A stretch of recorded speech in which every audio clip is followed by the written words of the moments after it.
Hello everyone and welcome back to West of Loathing.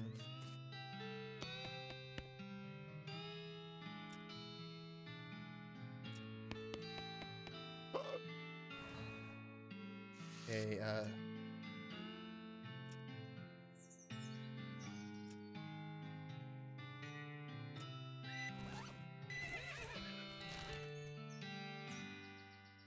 oh, there we go. The soup stock load. Grim-looking cowboy rides up and blocks your path. Hold it, this area is full of cows, and I can't let you go any further. It ain't safe for regular folk. Y'all go ahead and turn back now. You hear? I had to do that. Well, thanks for the warning, but what if I refuse? I'll use force if I gotta. You're going to ensure my safety by beating me up? I recognize the conundrum. That's the times we're living in. Push past it. One side, fella. Hey, now, I said I ain't letting you pass, and I meant that. I'd like to see you stop me.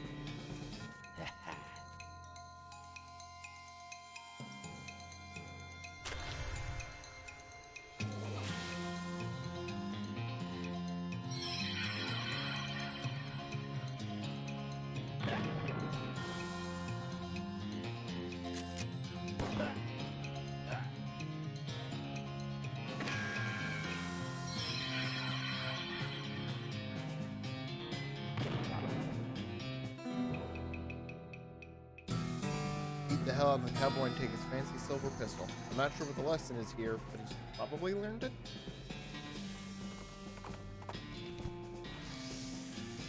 Somebody bent their yucca. Tuna cactus. Yuck. Good, never mind. That'll keep you occupied while I rest a spell. Alright, I'll holler if I need you. Say, do you smell something? Nope. Like what? Thought I caught a whiff of soup. This pile of tailings smells a lot like onions. Cars overflowing with savory tailings. Mind-splaining bonus. A soup stock load. These lockers have been pretty picked over from the looks of them. Search them. Sulfur match, getting kerosene, candle oil. There's a toolbox on this bench, but it's locked and welded to the bench. Pool of boiling soup. Ah, yes. Using a bread bowl, you scoop some soup.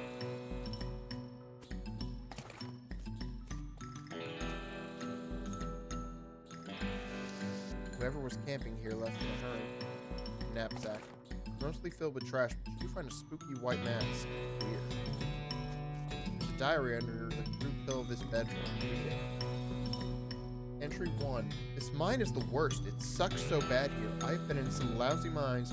This one really takes the cake. Everything smells like soup. The walls are slick with it.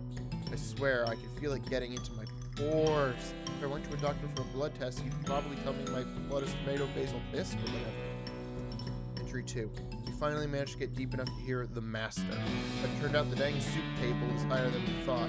We're spending 90% of our time bailing this stuff out and only 10% digging. I've got noodles in my boots. I hate this so much. Entry 3. Now the damn elevator's busted. It was always making a rattling noise and the guys off shift couldn't sleep. That finally stopped. But it stopped because the elevator itself stopped and we can't move it at all. Why did we even set up camp here? I had to spend the whole day scrounging around to find a placement in 137, 59, and 23 compression springs repairs. Pound compression springs repairs. We'll install them tomorrow. That's like a puzzle thing about. Yeah, that's gotta be a reference to like just puzzles in general where you have these weirdly specific numbers. Entry 4. Boss says we're giving up here and heading into a real deep mine they found up northwest. It's a shame we wasted all this work. But hot damn, it'll be good to get away from this soup. I will never eat soup again in my life. Got the springs installed proper, like the strongest behind the shortest bolt and so on. But there's no time to wrench everything down. Gotta pack. Not like the elevator matters much anyway anymore. I really hope I don't screw up again and forget my diary here when it's time to leave. I don't think I've ever managed to fill in more than 10 pages in the same diary. That's the last entry.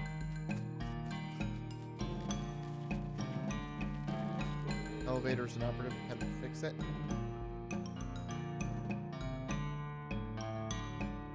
Turn the number 7 bolt.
Oh, god damn it.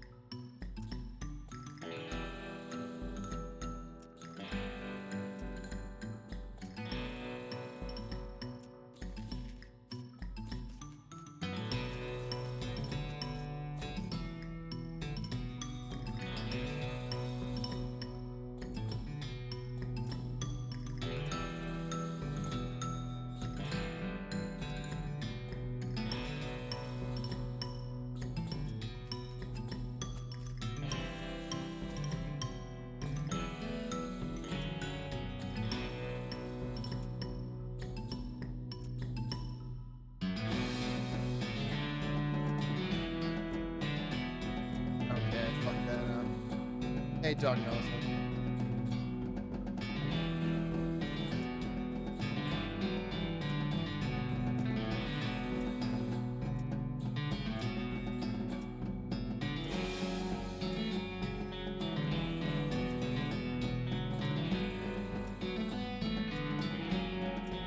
Oh, god damn it.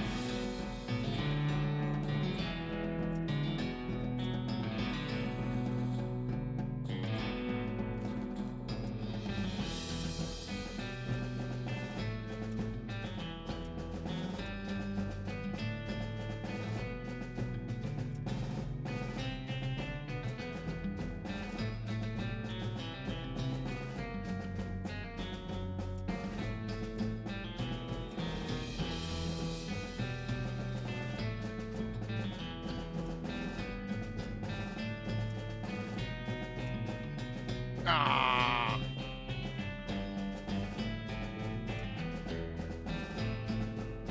So yeah, I'm trying to get this elevator working here.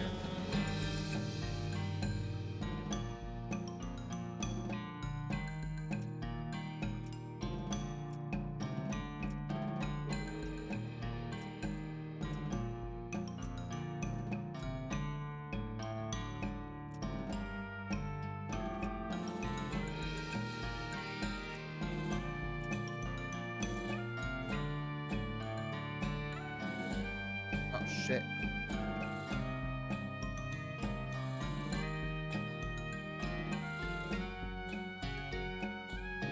Okay, so one middle. Yes, it is.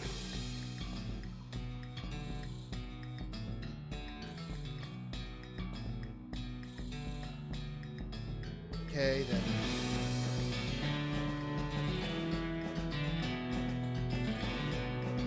on the right.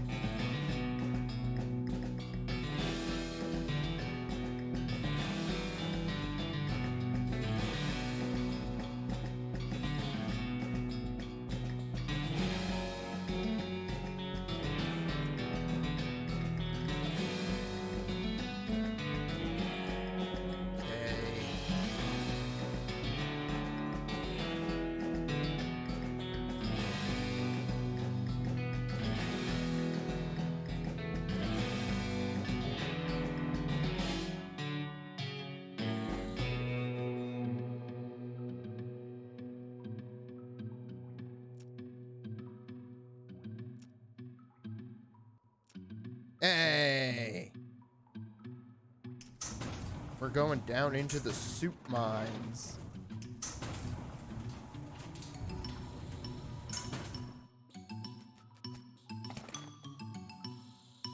Soup!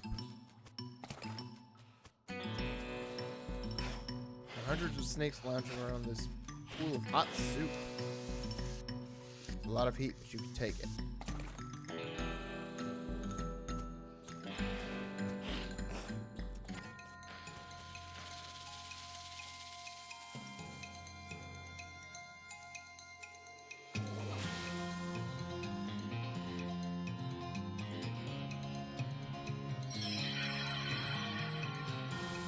Beans!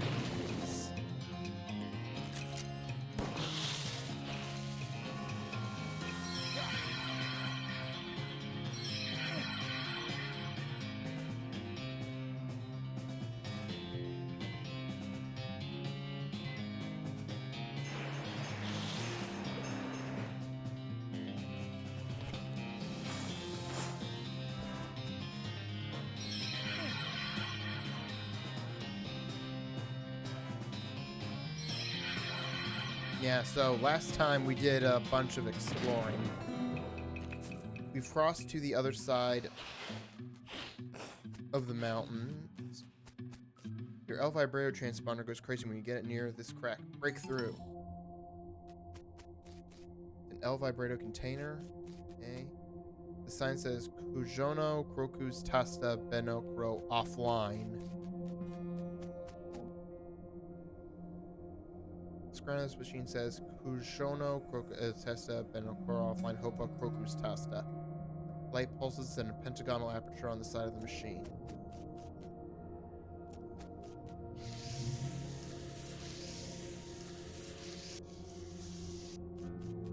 Okay, so I can't do anything here yet.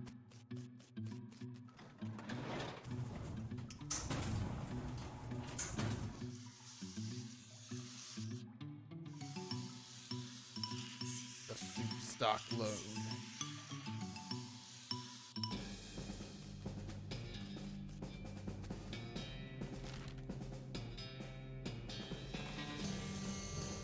See a wooden sign off the side of the trailer reads Jumble Neck Mine, 4 miles that way. It's weird that they put a period on the sign. And it's weird that they bothered to carve individual hyphens in the greater than sign instead of just carving an arrow in it. Cool, let's check it out. Jumble Neck Mine, foreman's office. Except for all the dust all over everything and the fact that the guy at the desk is a ghost, this looks like a regular mine foreman's office. Okay. Hat rack with the standard issue miner's helmet hanging on it. Grab it. Yoink. An old calendar. Looks like work stopped here a bunch of months ago. The ghost is busily shuffling the ghosts of papers on his desk. Excuse me, kid. I'm busy here. I've got a mine to run. Take a hike, okay? This mine is still running? I haven't seen anyone around. We're miners, kid. If you saw anyone up here, I'd have to fire them for not doing their jobs. Do you know that you're a ghost? Do you know that you're a pain in the ass? No, I'm serious. You see me laughing? Leave me alone.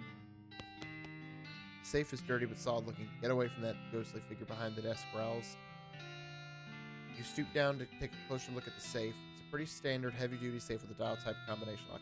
Hey, something wrong with your ears? I told you to get away from there. Tried to open it. Why, you little... Come here! Uh-oh.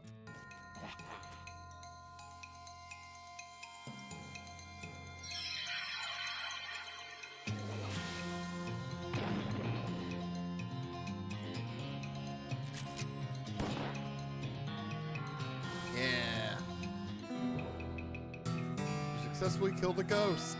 Killed is probably not the right word to use here. I don't have enough to crack the safe. This barrel is full of old grease. Ugh. Take some. What, just grab a handful? No. This pile of rocks is probably mining leftovers. Silver tooth skull. Whoa, that's a little ominous. What do you think, Doc? I agree. I meant like from a medical standpoint. Oh, well, hand it over. Nice silver tooth. What? Damage to the occipital bone around the edges of the foramen and magnum, and heavy damage on the left temporal bone. Looks like a hit with a blunt, flat edge, couple 3 inches across. Whoa, what does that mean? In layman's terms, someone hit this fellow with a wide end of a pickaxe and knocked his head clean off. Geez, where's the rest of the skeleton, though? Why is just the skull here? That I can't tell you. Oh, this elevator's pretty dusty inside and doesn't appear to have been maintained for quite a while. It does still seem functional, but the control lever is chained and padlocked. You also notice that the shaft is totally silent. You'd expect to hear the rumbling of minecarts and the clanking of pickaxes echoing up from below. There's nothing. Alrighty. Rocks. Probably some mine leavings that got piled up here. Search the rocks. Look around on the rocks. You don't find anything of interest. Oh well. Alright, back to Breadwood.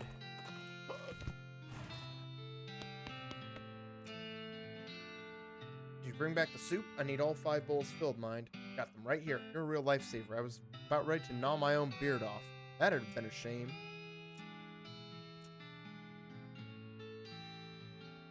The stolen yeast. We take our yeast supply very seriously here in Breadwood. That dang yeasty gang made off with a whole lot. A couple of fellows said they saw them loitering around the old brewery. So that's probably where they made their hideout. We need that yeast back. Okay, I'll go investigate. The Old Schmaltz Brewery. Yeah, so the train needs to cross this giant chasm, but it doesn't have the lumber to build a bridge.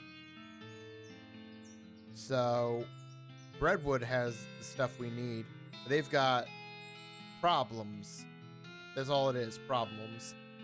And we gotta we gotta solve their problems for them so we can get further west. Your L vibrator transponder thingy bleeps, and you follow the bleeps to a shallow cave that you think might be a bear den. Well, not unfortunately. Fortunately, the bear isn't in it right now, and you find a weird crate in the back. Poke at the crate until you find the button that makes it open. Presumably, the bear won't miss this stuff. L vibrator scraps, L vibrator punch card, complicated, and L vibrator assault journal. Schmaltz.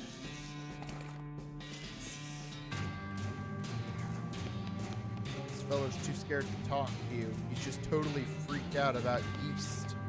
It says beer hose. You're not really sure what purpose it might have served. That guy's hat got knocked off. Covered with yeast. Okay, ew. That yeast beast seems to have killed this guy pretty thoroughly. Some kind of crazy yeast monster has apparently broken loose from the vats and eaten some of the bandits.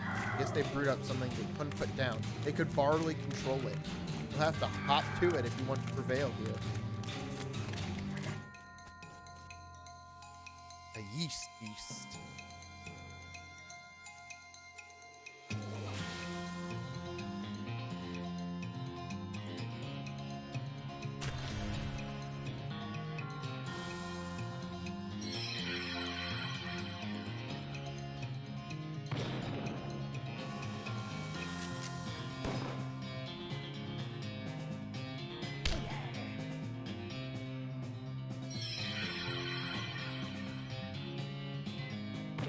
Yeah.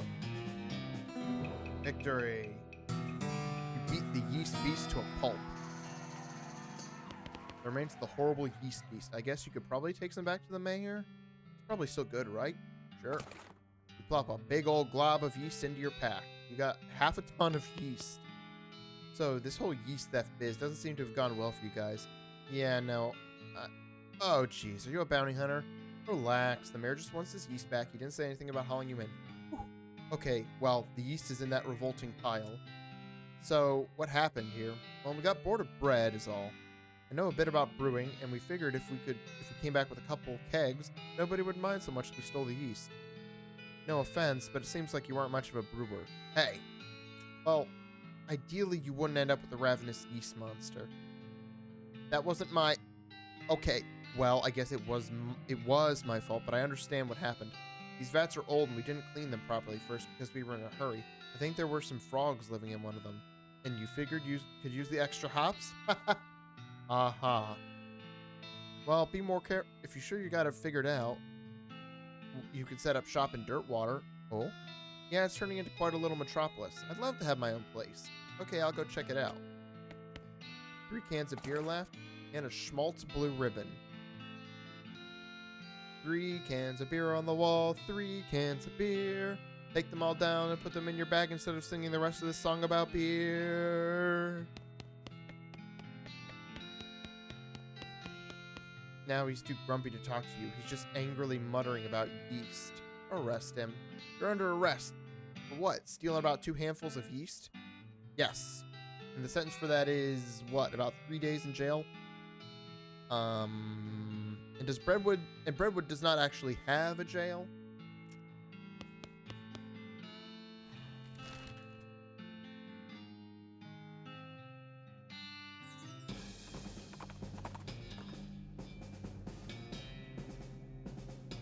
You spot a guy riding down the road on a brown horse, wearing a brown fur hat and carrying a brown shopping bag with a brown loaf of stolen bread sticking out the top. You can tell it's stolen because the bag has a little picture of a loaf of bread on it. He rides up and brandishes a great big loaf of bread at you. Hand over all your bread, or I'll bludgeon you to death. You sure like bread, huh? Yeah, it's kind of my thing. Offer him infinite bread. Listen, you know that old saying, give a man a fish and he eats for a day, teach a man to fish and he eats for the rest of his life? I don't like fish. I just like bread. Kind of missed the point. I'll go slowly. You write down your mom's bread recipe and explain it to him in short words. He gives you his large and very stale loaf of bread in exchange and rides away excitedly.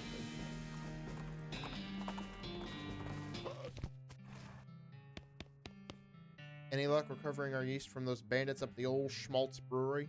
Yep. Well done. That's quite a help. Thank you. Offer to help. The logging permit. We're running out of trees around here and need to expand our operation a bit. Problem is, we need a logging permit from the next town, and the whole place up and died before the paperwork was settled. Town died? Okay, I'll check it out, I guess. Oh, there was a great moment last night, Dog Nozzle. I could not stop laughing. The spittoon stuff kept escalating. Let's go over it here to the Lost Dutch Oven Mine. You have a run-in with the worst-smelling snake you've ever seen. It is basically a cartoon stink line come to life.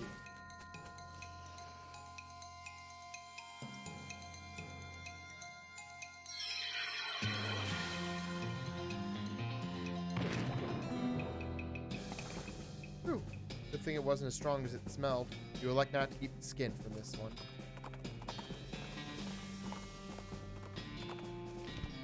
Lost Dutch Oven Mine.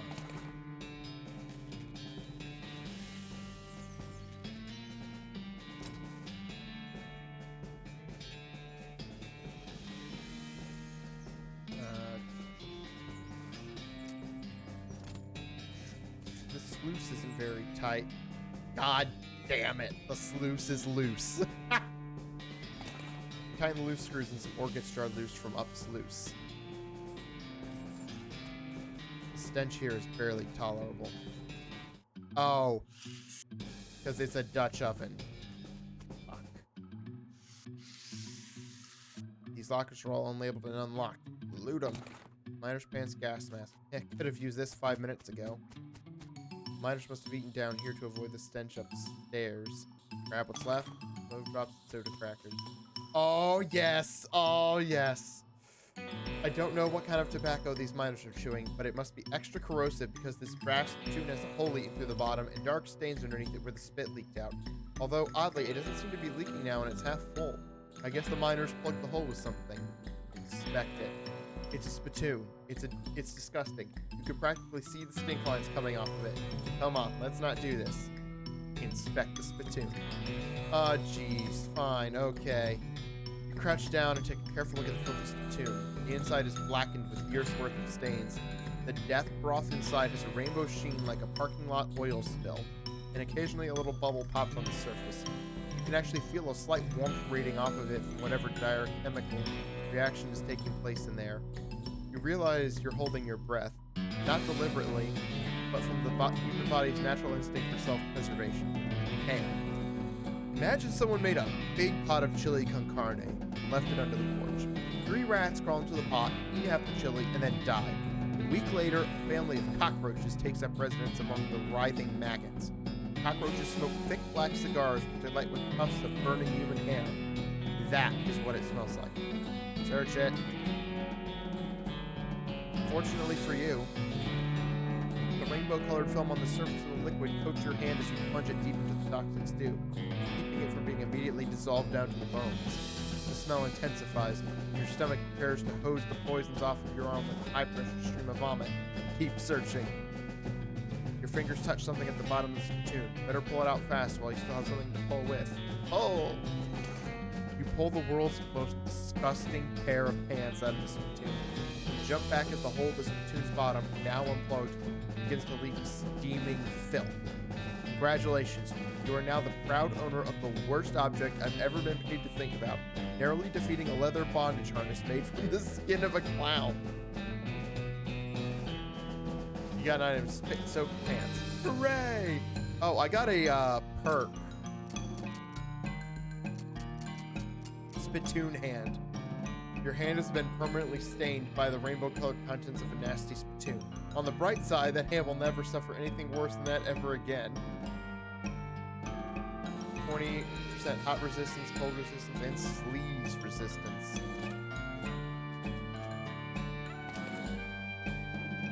A lodestone ring.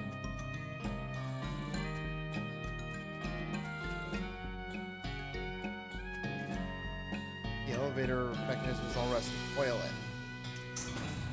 There was a the best spittoon thing was the narrator going, nope, I'm just not going to describe it. No, I'm not going to describe it. And then you to the narrator are going, my face is right up next to it. I'm sticking my hand in. What am I finding? You emerge from the elevator into a deeper shaft. By the light of your lantern, you see exposed meat stains on nearly every surface. It's unusual that there would be this much readily available left in a working mine. What were they digging for, if not this? Curious. I got a mind-splaining bonus.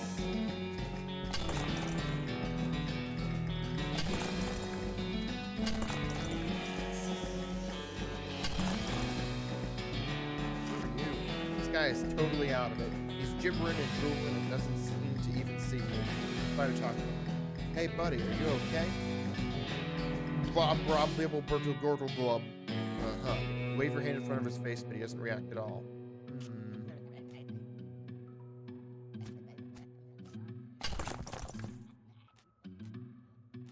Shovels, dulled to uselessness. Broken pickaxe. Is one of the miners digging with his helmet? Ugh, looks like a miner died trying to dig deeper with their hands. An ominous ladder leading down into a deep, dark pit. This gem is pretty, but it smells terrible. Pick, pick, pick. Fluvius emerald. The finger bones are all splintered. You start to feel very uneasy. This guy seems to have gnawed off his own hands before he died. The hair on the back of the neck stands up. This guy worked his fingers to the bone digging and then worked his bones to the marrow. His heart is pounding. These scratches are just painted on. In blood. You have to get out of this pit right now. The gouge marks are deep, dark with blood. You have to get out of this pit right now. As you get near the rocks, the voices in your head begin screaming too loudly to ignore. You have to get out of this pit right now. Fine, fine.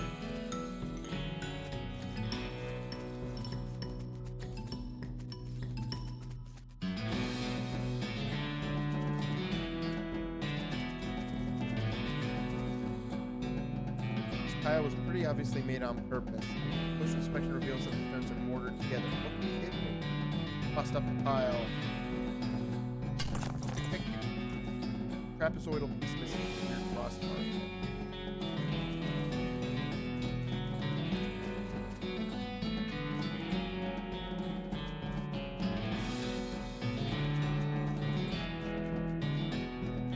Oh wait, does this guy have anything?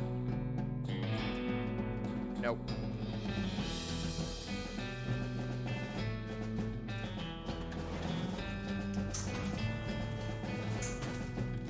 I forget I can just go to the, find a safe on the side of the trail. Ironic, you think to yourself that it's in such an unsafe location. You hop down from ground to find the safe is locked, in addition to being closed, which you could tell it was from horseback. The professor. Good to see you again. Have you had a chance to take the keystone to the lost Dutch oven mine and look for that unusual pile of rocks? You can always make a keystone with 5 more L vibrato scrap in that machine over there. I have indeed. Oh, did you find anything interesting? Beyond all the weird ancient technology? Well, I meant, did you bring anything back that I might evaluate? I bet there's something useful in there. Do you know anything about ley lines?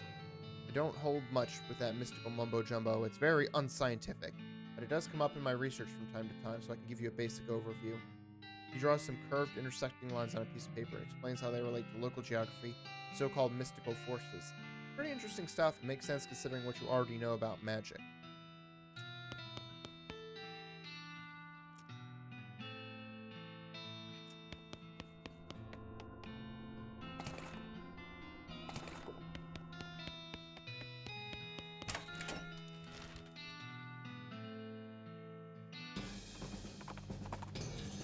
Your delight.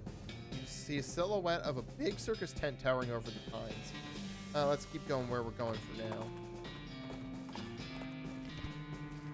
I will get to that circus.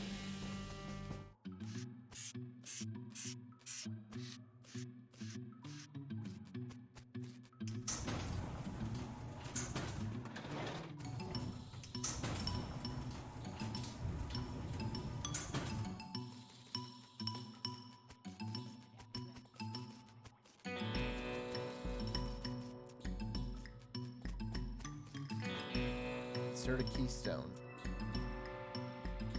You insert the keystone in the crossbar. Stick! Enter the portal. You bend over to examine the device and accidentally stub your toe on it. It hurts, but the box moves. It must be lighter than it looks. Take it. Grab the device. The professor will want to see this.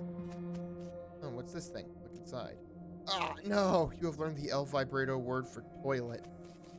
It says North Central Nono Kubeze Semcholacho Pushadeze. Monolith is dark. There's a strange cloth loop inside it. At least it feels more or less like cloth. The machine is dark. Circular hole in the bottom. This seems like it might be a doorway, but there's no keyhole or handles for anything. The strange device has 3 buttons on top of it. Push the first one. Those things aren't okay. Neither am I.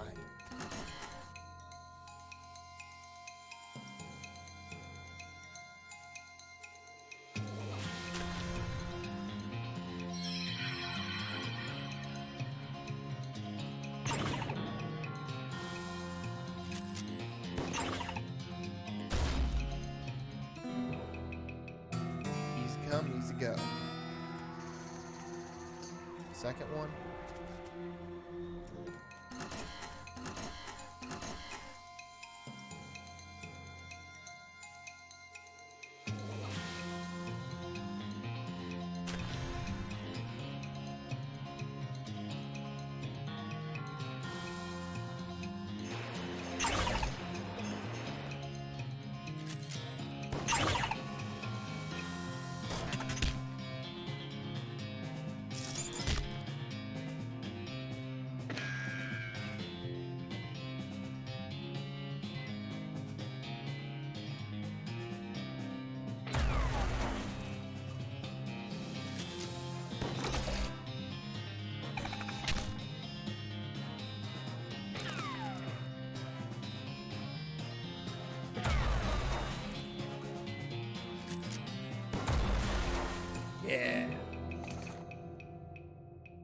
Punch card? More punch cards.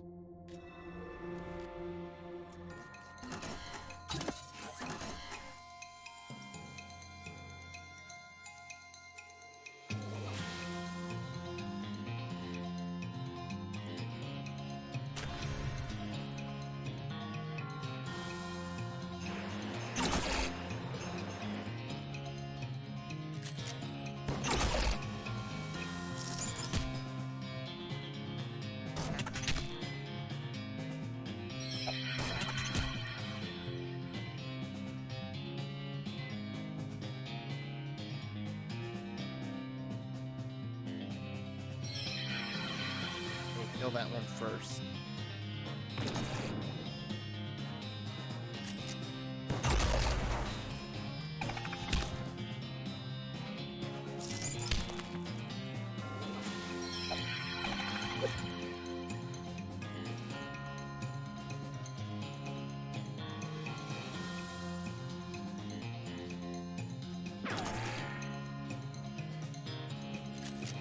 Yeah, this is the remains of an ancient civilization.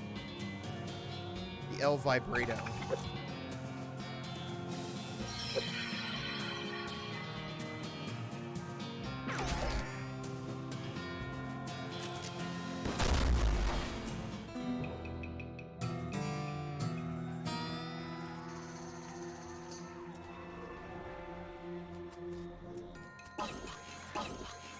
Ooh.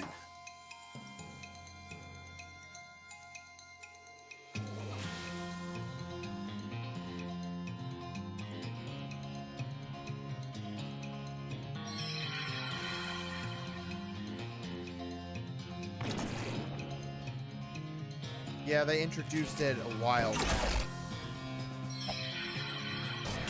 But I'm just now getting to, like, I'm getting into it.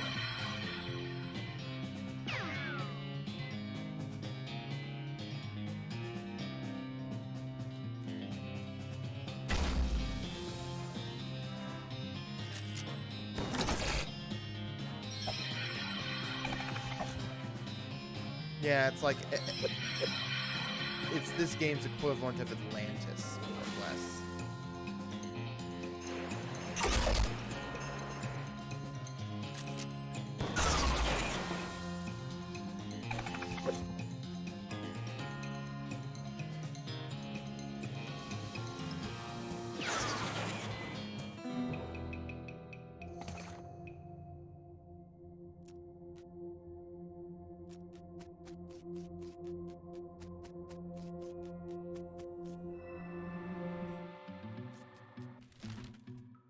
Okay, let's...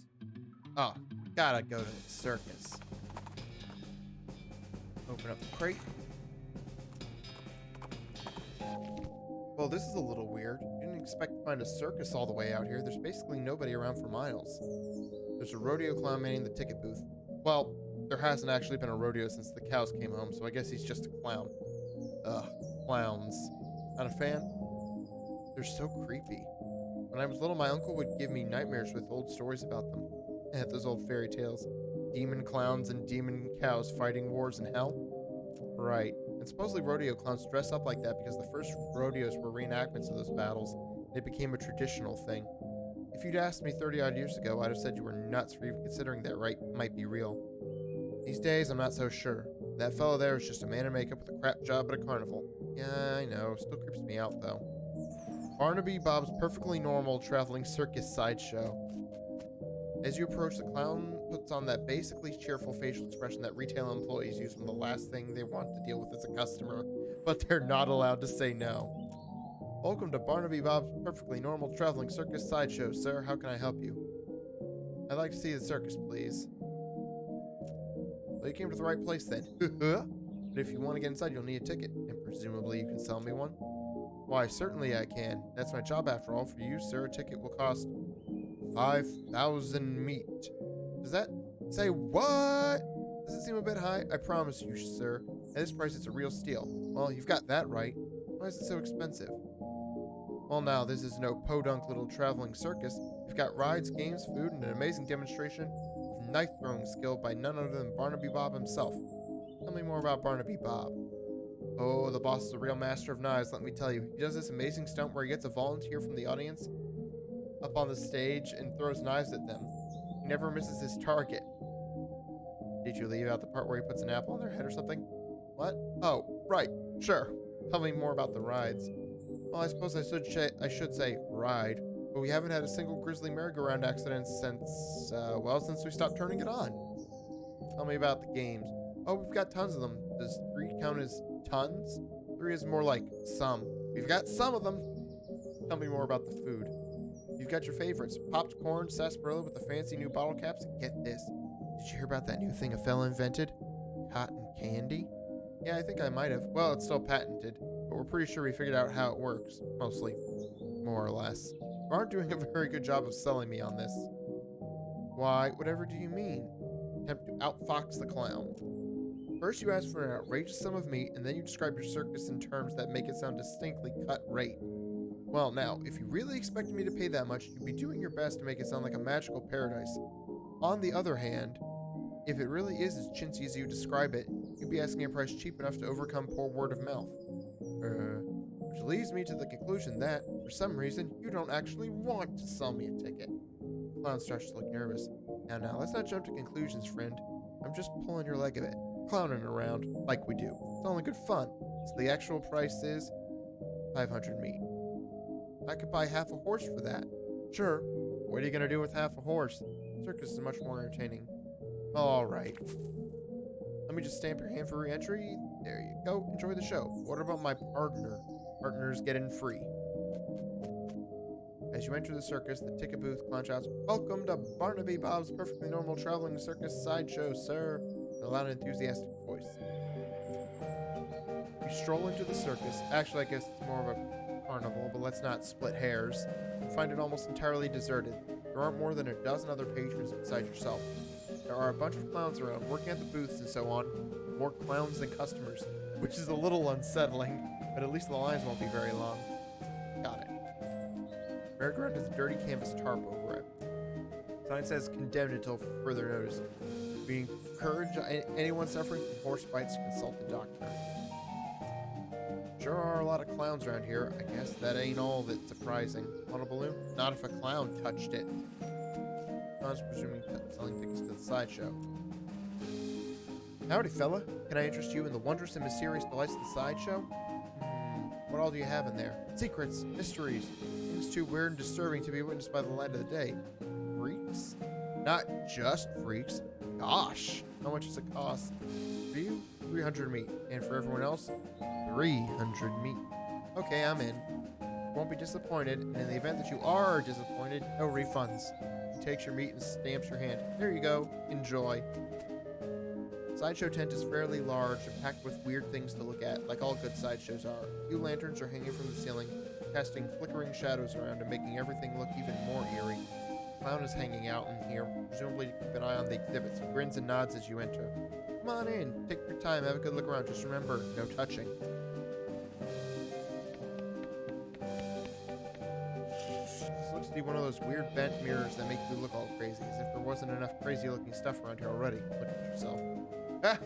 This mirror somehow shows you what you look like in clown makeup. Bloodshot eyes stare back at you from a pasty white face painted with an odd pattern of red triangles. With flickering lantern light, it almost looks like he winks at you. Ugh. The mirror makes you look really stretched out and thin. Your limbs twist and writhe like snakes as you move around. A bit unsettling, and your muscles ache a little, but sympathetic. Your reflection in the mirror is short and squashed looking, folded up like an accordion. You spend a moment moving back and forth in front of the mirror, seeing how the image changes. It's kind of amusing. Based on his attitude, uniquely combining attentiveness and extreme boredom, you assume this clown's job is to keep an eye on the sideshow exhibits. Howdy, fella. Welcome to the sideshow. Thanks. What's the scene here? Well, down to the left, we have a collection of spooky warped mirrors. Right here, we have exhibits of clown eggs and pickled punks. And further down to the right is our freak show. Feel free to explore here, and I'll be here if you've got any questions. What can you tell me about those eggs? That's your traditional clown thing. There's a placard there next to him that explains in detail. Don't get too close, please. They're fragile. The shelves are displaying a large collection of strangely painted eggs.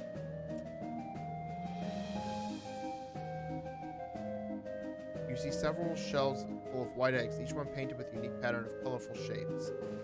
A small placard pinned to one of the shelves says, "Clown eggs." In the circus community, it's traditional for each clown to paint their chosen makeup pattern onto an eggshell. These clown eggs are archived for future reference to ensure that no one chooses a pattern that has already been used. It is considered extremely taboo to wear another clown's face.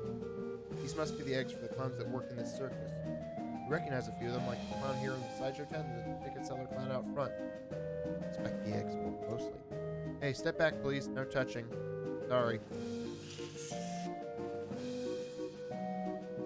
These shelves are filled with jars, and the jars are filled with real weird-looking things. You lean in a little closer to inspect the jars. They mostly contain malformed and mutated animals pickled in formaldehyde. Three-headed kitten, some kind of ferret or weasel with 8 legs, twisted Mobius loop of snake without a head or tail. Weird, crazy stuff.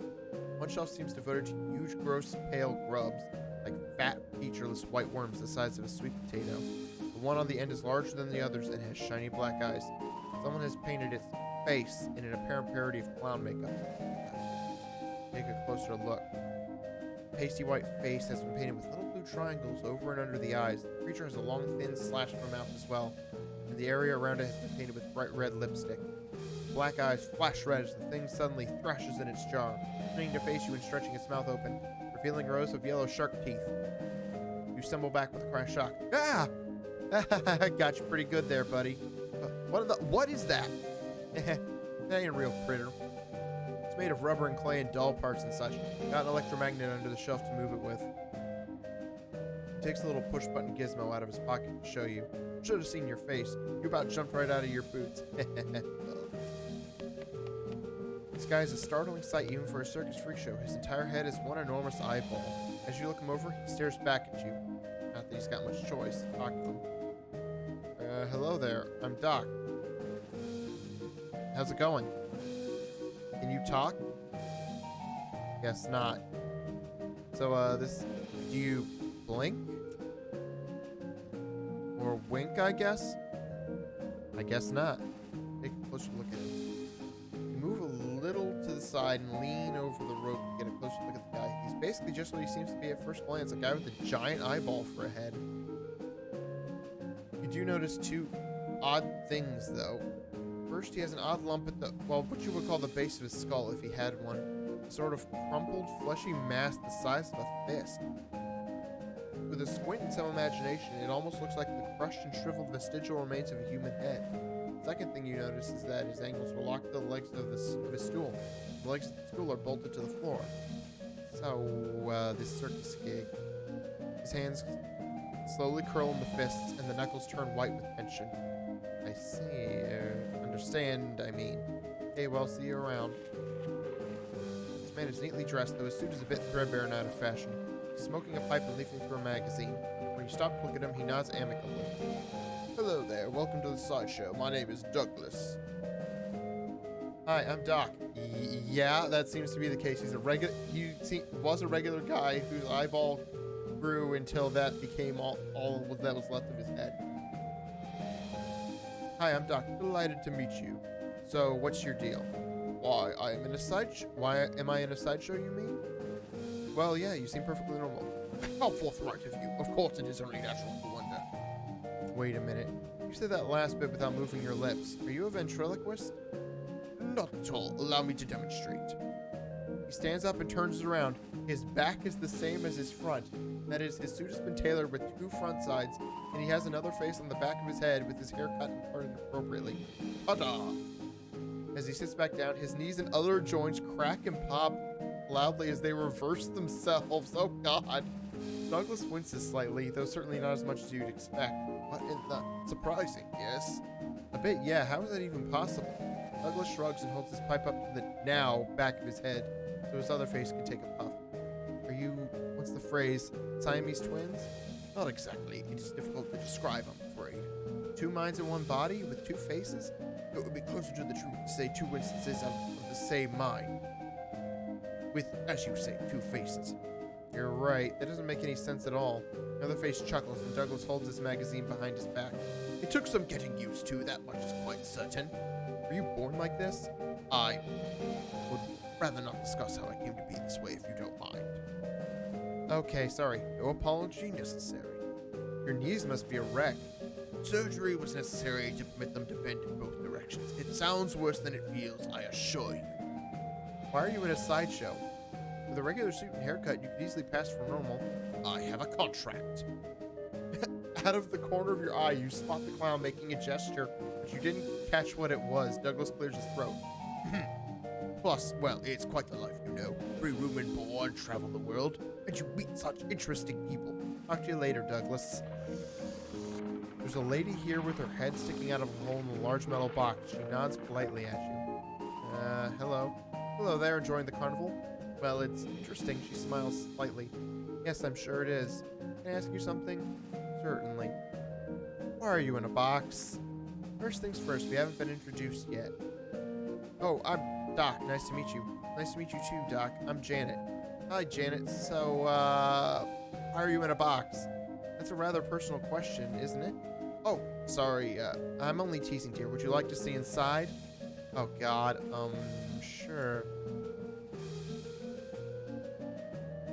Janet whistles to signal the clown, and he moseys over. He unlocks the door on the front of the box and throws it open with a theatrical flourish. Inside, instead of Janet's body, you see a tangled, complicated assortment of glass tubes and pipes, ticking clockwork gears and pumps, liquids of various colors, mostly red, sloshed through the tubes. A large bellows near the top inflates, then begins to slowly deflate. What do you think? Some kind of trick, right? You're folded up behind a mirror in there or something? No trick. Clown chuckles and walks around the back of the box. He opens a hatch and waves at you through it, then saunters back to his place by the shelves.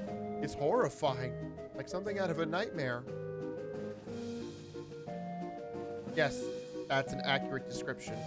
I'm sorry, I hope I haven't insulted you. No offense taken. I've only seen it myself once in a mirror. It took quite a while to get used to the situation. How did this happen? Were you in some kind of terrible accident? I'm sorry, but I can't talk about that. Of course, sorry. It must be a painful memory. Calmly composed face creases into a very slight grimace as she shoots a sidelong glance at the clown. Yes. Well, it was nice to meet you, Janet. So long. Good luck, Doc. Oh, God!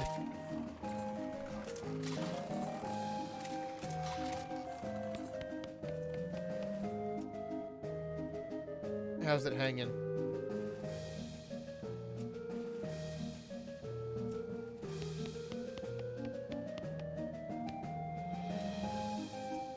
About those, people.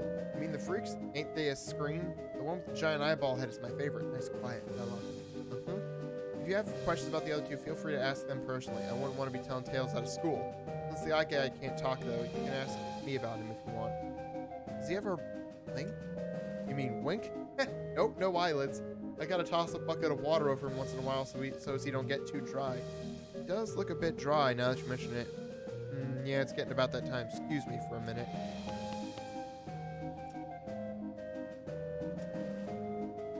As the clown's distracted, you take the opportunity to get a closer look at the eggs.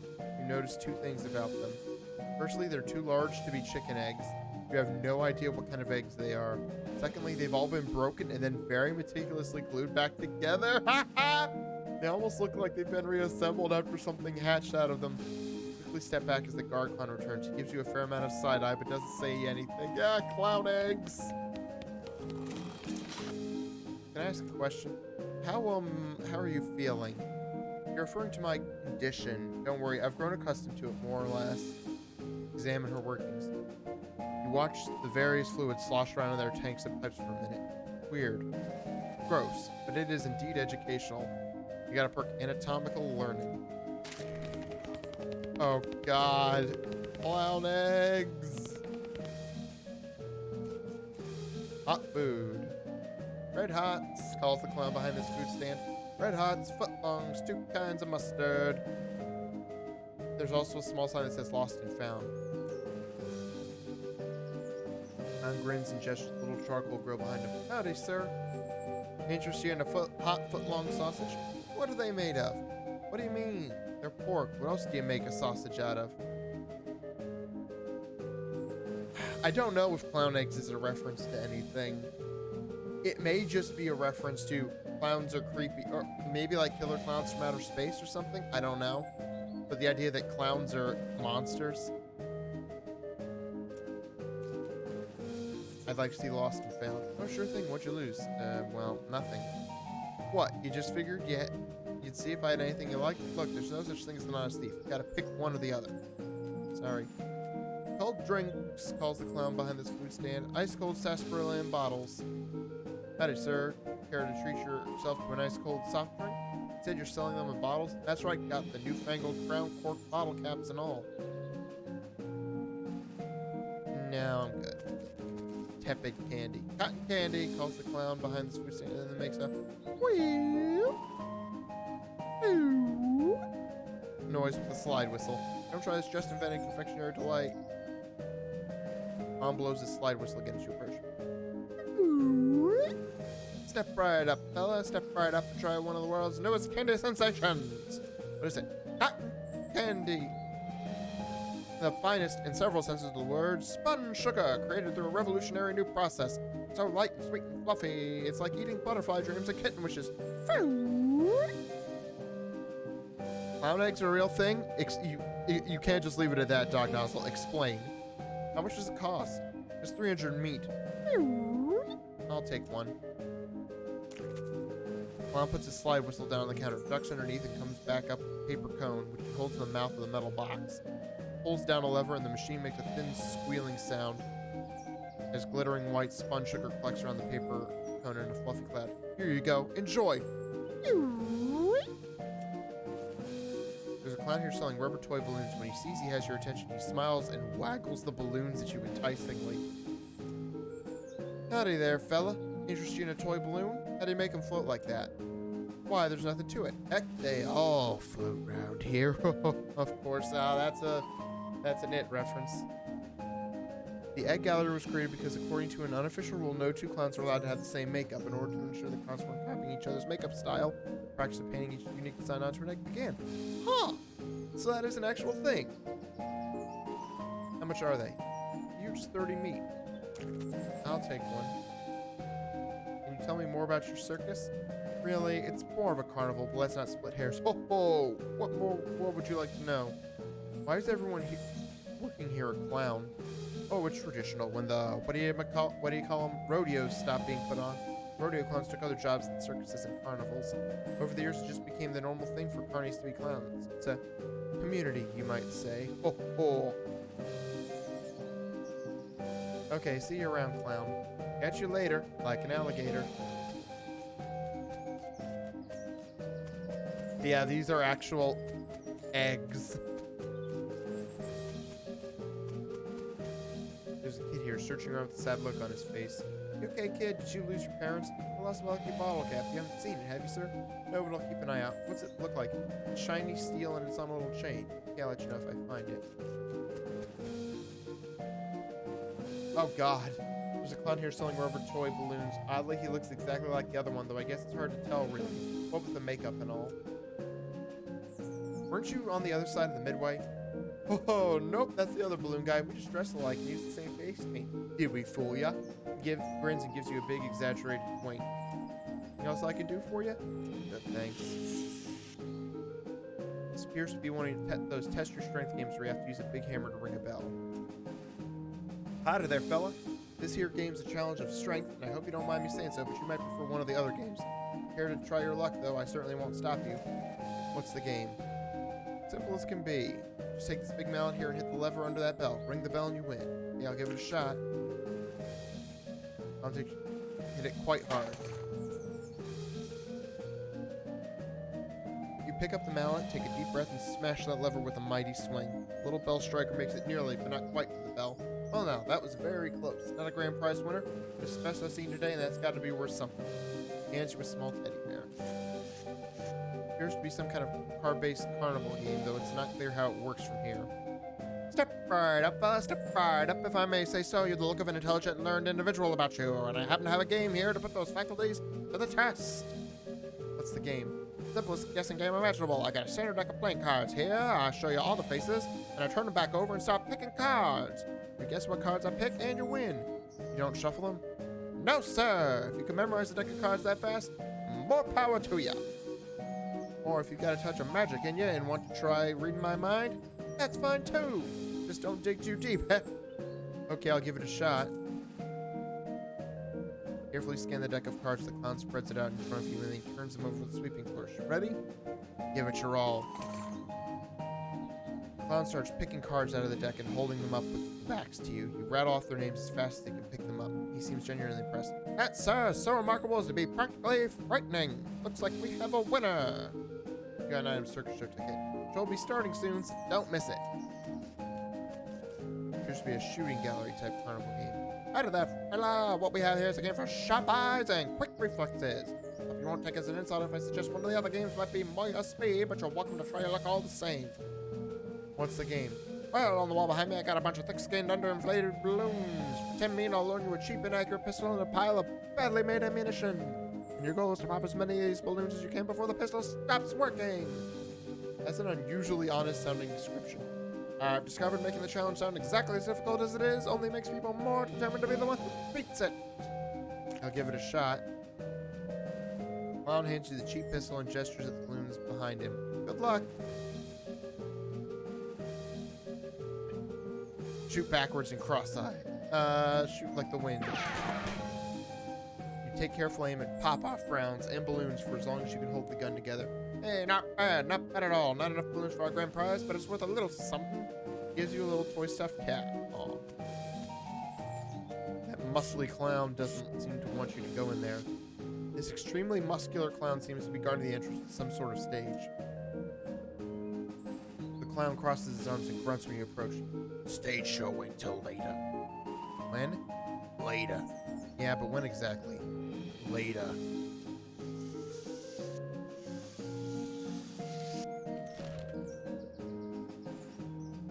Okay, back to the professor.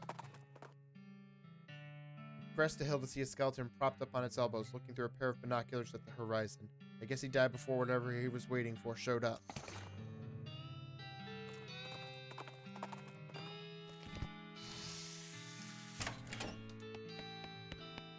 Good to see you again. Have you had a chance to take Keystone? Okay, yeah. Show him the strange device. Hey, Professor, I found a thing. Great, let's see. Aha, marvelous find. This device makes batteries. Or will once I fixed it. Batteries? Yep, the old Vibratoans powered their portable equipment with little electric marbles like the one I put in your transponder. Yeah, the Professor. I'm sure I don't have to tell you a regular source of those will be incredibly useful. Awesome.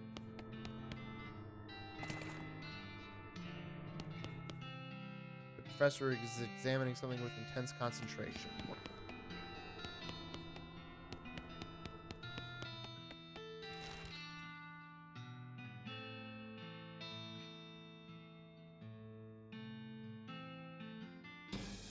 To the curious.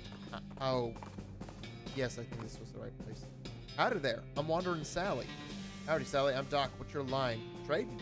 I wander all around these lands, just like it says on the label, and I buy a little here and sell a little there to make my way. Care to see the wares? Sure thing. Ghosty.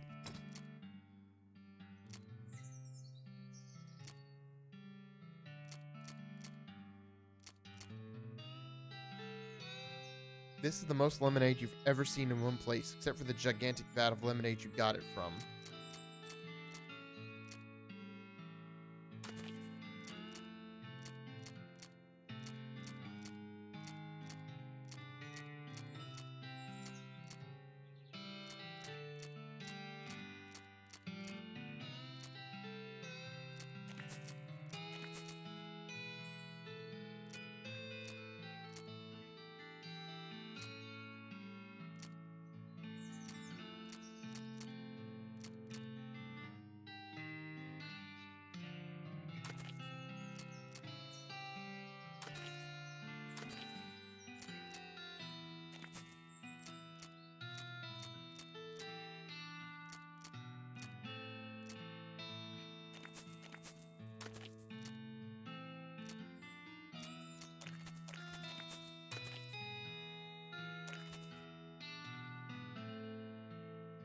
This is a little stack of coins that either from a time or place when or where counts were or are used as a currency instead of meat.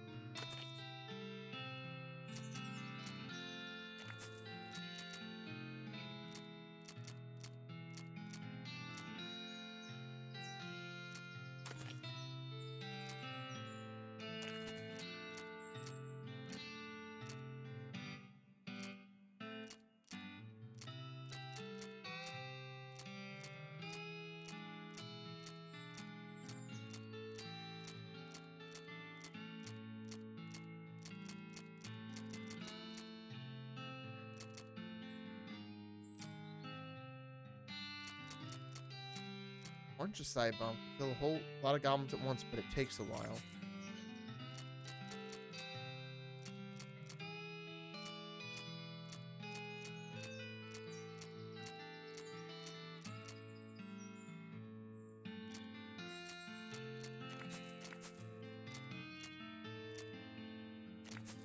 Lucky Marigold. Sure.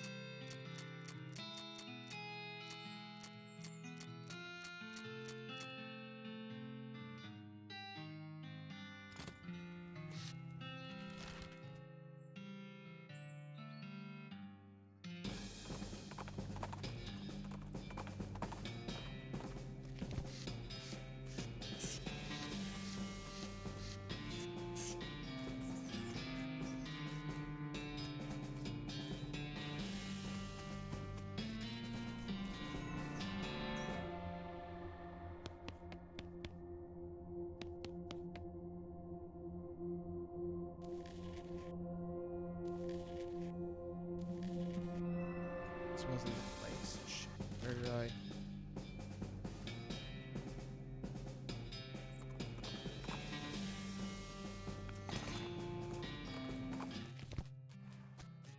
Oh, right. Not there. Oh, it must have been the abandoned well then?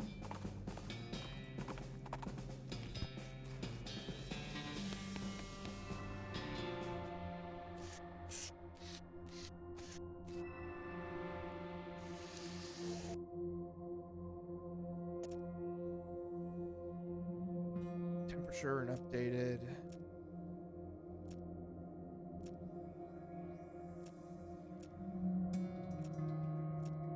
Select fund nuisance. Adjustment west. Insert online.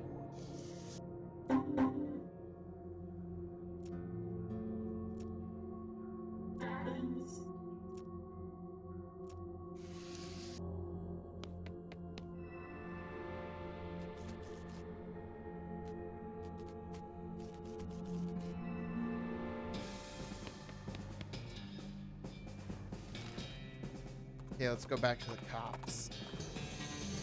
Fort Treason. You see a partly burned military signpost outside of the road. It says Fort Treason. But the part that says how far away it is burned off. Right in the direction of the arrow for about 40 feet, you can see the fort. Apparently it was 40 feet away. Continue where we were headed.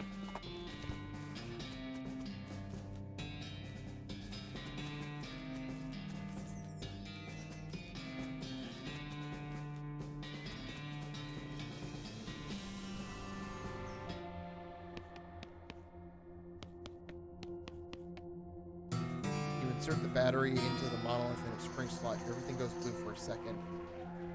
You learn the Elfie Bredo word for pipeline and coffee maker.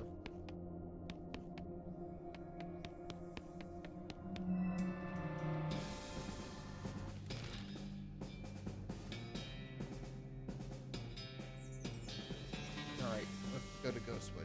You spot a horse skeleton lying a few yards off the side of the trail. You tiger him to a tree just outside of it. No sense of scaring her and investigate. Somehow its saddlebags are still intact. Maybe the big red plus sign supported on the sides of them added to their durability.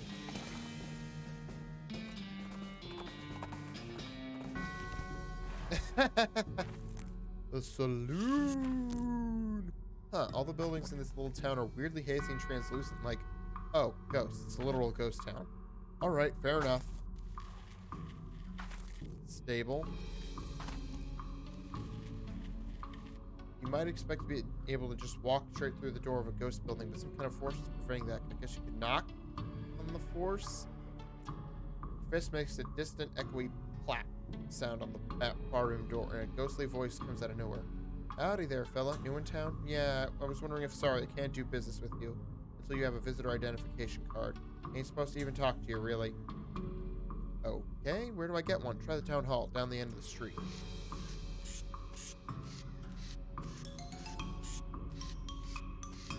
This looks to be the ghost of the town hall. It looks like a regular town hall, except, you know, the whole ghost thing. Oh, a visitor. You'll be needing a visitor identification card. I guess so. I'll be happy to fill in the forms. Most living people have trouble holding the pages. You'll be needing a number 3 pencil. If you're filling in the form, can't you just use your own pencil? I will be, but the instructions say very clearly that an applicant must have a number 3 pencil. Oh, okay. Where can I get one? Try the Department of Requisitions. It's just next door. Need the general store? A little more specific these days, but yes. Okay, I'll be right back. Ghostly General Store seems to be selling mostly office supplies. Ghost office supplies. Hello, excuse me, I need it. Sorry, I can't help unless you have a visitor ID, but I need a pencil for no visitor ID, no supplies. Hello, the general store won't give me a pencil without a visitor ID. No, certainly not. They aren't authorized to deal with anyone who doesn't have ID. So I'm not supposed to get a number 3 pencil. I suppose I could issue you a temporary visitor permit. You don't need a pencil for that one. Okay, great. What's your last name? Herb? First name? Doc? Middle name? Danger. Great. Where are you from, Doc Danger Herb? Little farm outside Boring Springs. Boring Springs? Never heard of it. What's it like? Boring, just like it says on the label. That's nice. Alright, how many bars are in the window of the Adjunct Department of Records? What? Quiz to make sure you've actually been paying attention to and care about our little town instead of just breezing through to show your dedication. 6? Correct. Alright, everything seems to be in order. Here's your temporary visitor pass.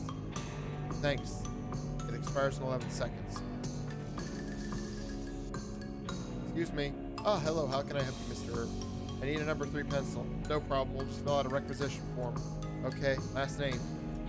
Oh, God damn it.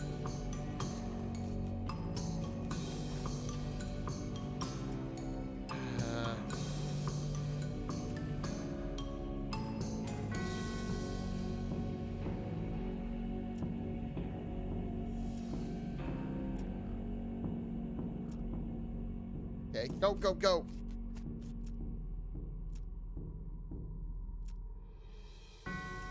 But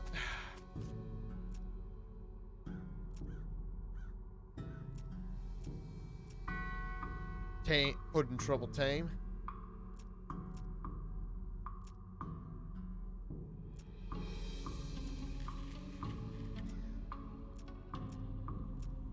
God damn, what?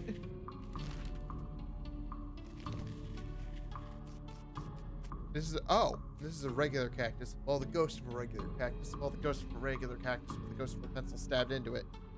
Take the pencil. You managed to snag the pencil with the corner of your temporary visitor permit and yank it out of the cactus. Nice. Oh wait, this is a number 4 pencil. Not sure you could lead a ghost horse to this, even if you wanted to. Someone's mounted a pencil sharpener on one of the balcony posts. For some reason, sharpen a pencil. Stick the number 4 pencil into the sharpener and grind off about a quarter of it. Sharpen ghost pencil.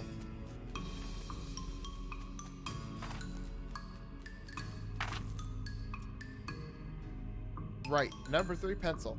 Here it is. No, that's a number 4 pencil. No, it's 75% of a number 4 pencil. I see. I don't see anything about this in the bylaws. Very well, I suppose it'll do. Let's get you started on that visitor identification permit. Thank God. Last name. Oh, Goldthwait. God damn it.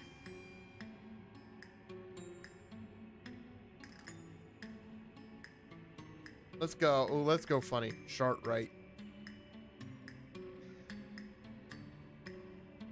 Bobcat. Middle name. Nice. Bobcat Nice Shartright. That's not what your temporary visitor permit says. I'm sorry, this can't be considered. Fuck. You hear the sound of ghostly paper being torn up. Rah!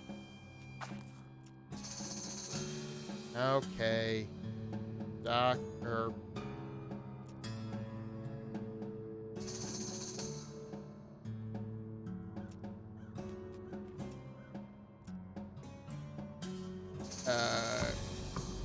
Tame. Wooden.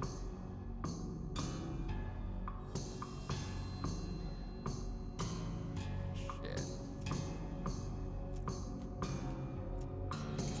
Wait, let me put in trouble tame.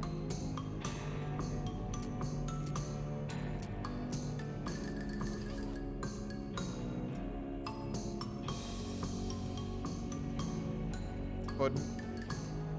Yep, that matches what it says here. Good. Where are you from? Orange Springs. We have heard of it. I hear it's a real crap hole. Okay, last question. How many bars are in the windows of the junk department of records? 6. What?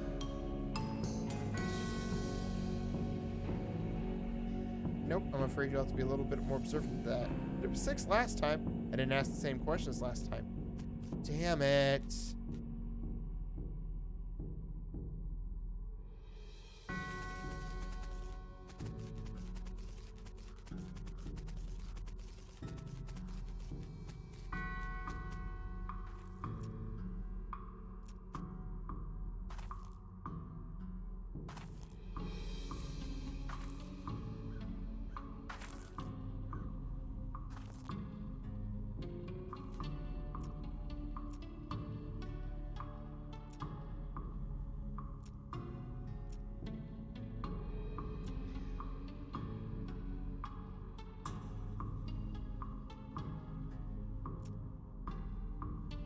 Eight.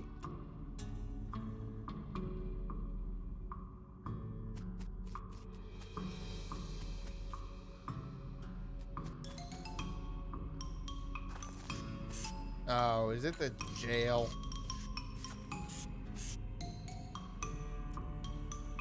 Okay, tame. Puddin'.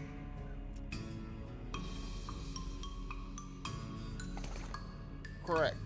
Alright, everything seems to be in order. Allow me to officially welcome you to the town of Ghostwood. Here's your visitor ID. Thank you. Say, was it always called Ghostwood or... Yes. Total coincidence. Huh. Knock knock. Hello, something I can get for you, Mr. Tame? I'm here on behalf of the mayor of Breadwood. He said he needs a permit. Do some logging in this area. Oh, this is the Department of Requisitions. You need administration. That's next door. The ghostly jailhouse seem to be stacked up with boxes of old papers. You don't see any ghost criminals, but usually there isn't anything longer than a life sentence anyway. Knock knock. Mr. Tame, was it? What can I do for you? I'm here on behalf of the mayor of Breadwood. He needs a permit to do some logging in the area. I'll need to visit the Department of Administration for that. It's down at the end of the street. Okay, thanks.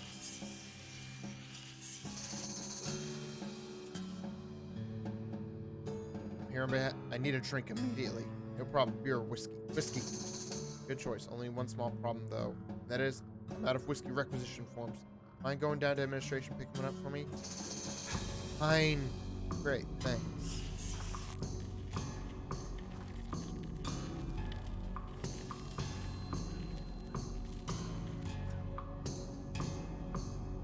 Hello, Mr. Tame. How can I be of service? Need a whiskey requisition form for the bar down the street.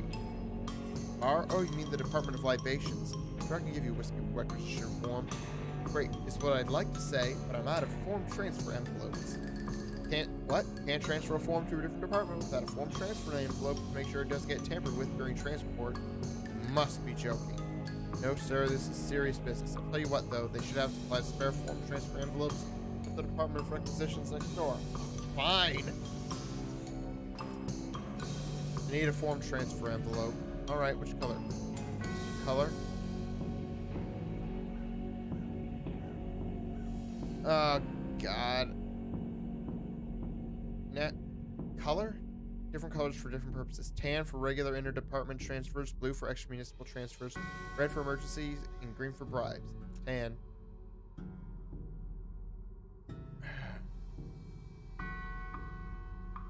Fine. Ooh, looking to shortcut the system? That'll be 3,000 meat. What? What for? Well, if you're gonna go around bribing people, I might as well get my cut. Forget it. Red. The more I have to deal with this bureaucracy, the more of an emergency this becomes. Give me a red one. Sounds reasonable to me. Here you go.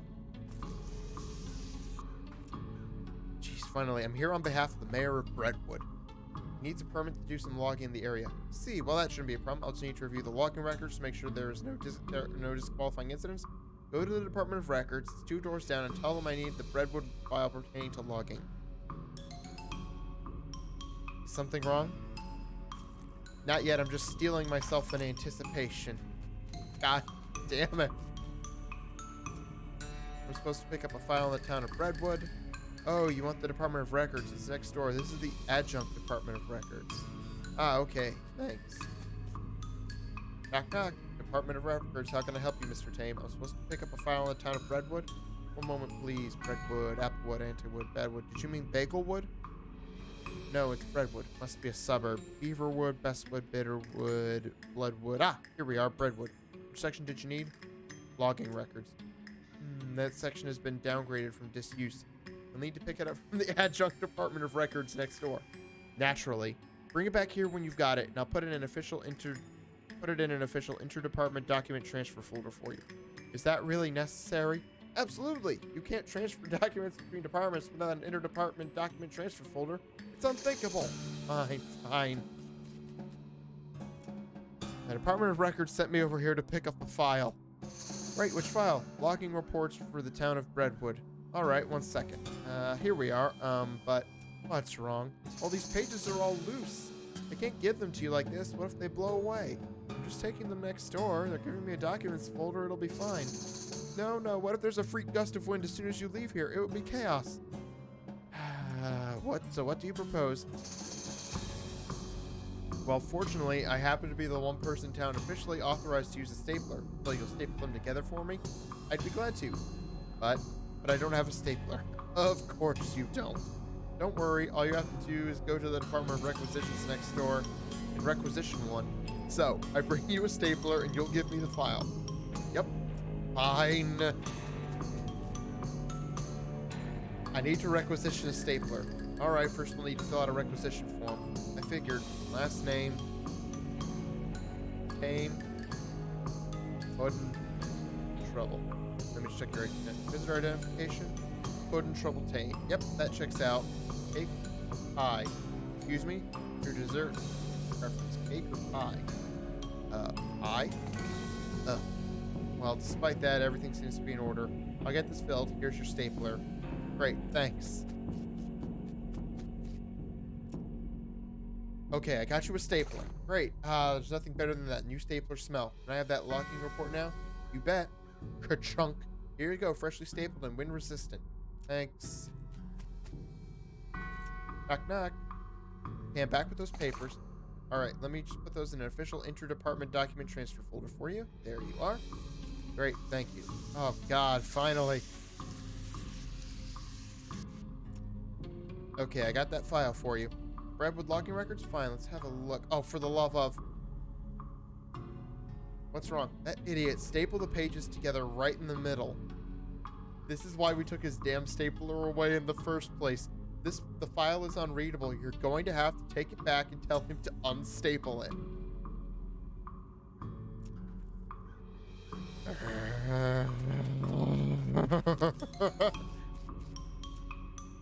Administration wants you to unstaple these papers. Oh, sorry, I'm only authorized for stapling, not unstapling. Try next door at the Department of Records. I think they have an unstapler there. God damn it! I need some papers unstapled. Okay, I'm a fully authorized unstapler, so that's no problem. Spoke too soon, did you? Oh, it's just that I don't see the staple remover anywhere. Oh, that's right, the Department of Libations borrowed it. Open beer bottles.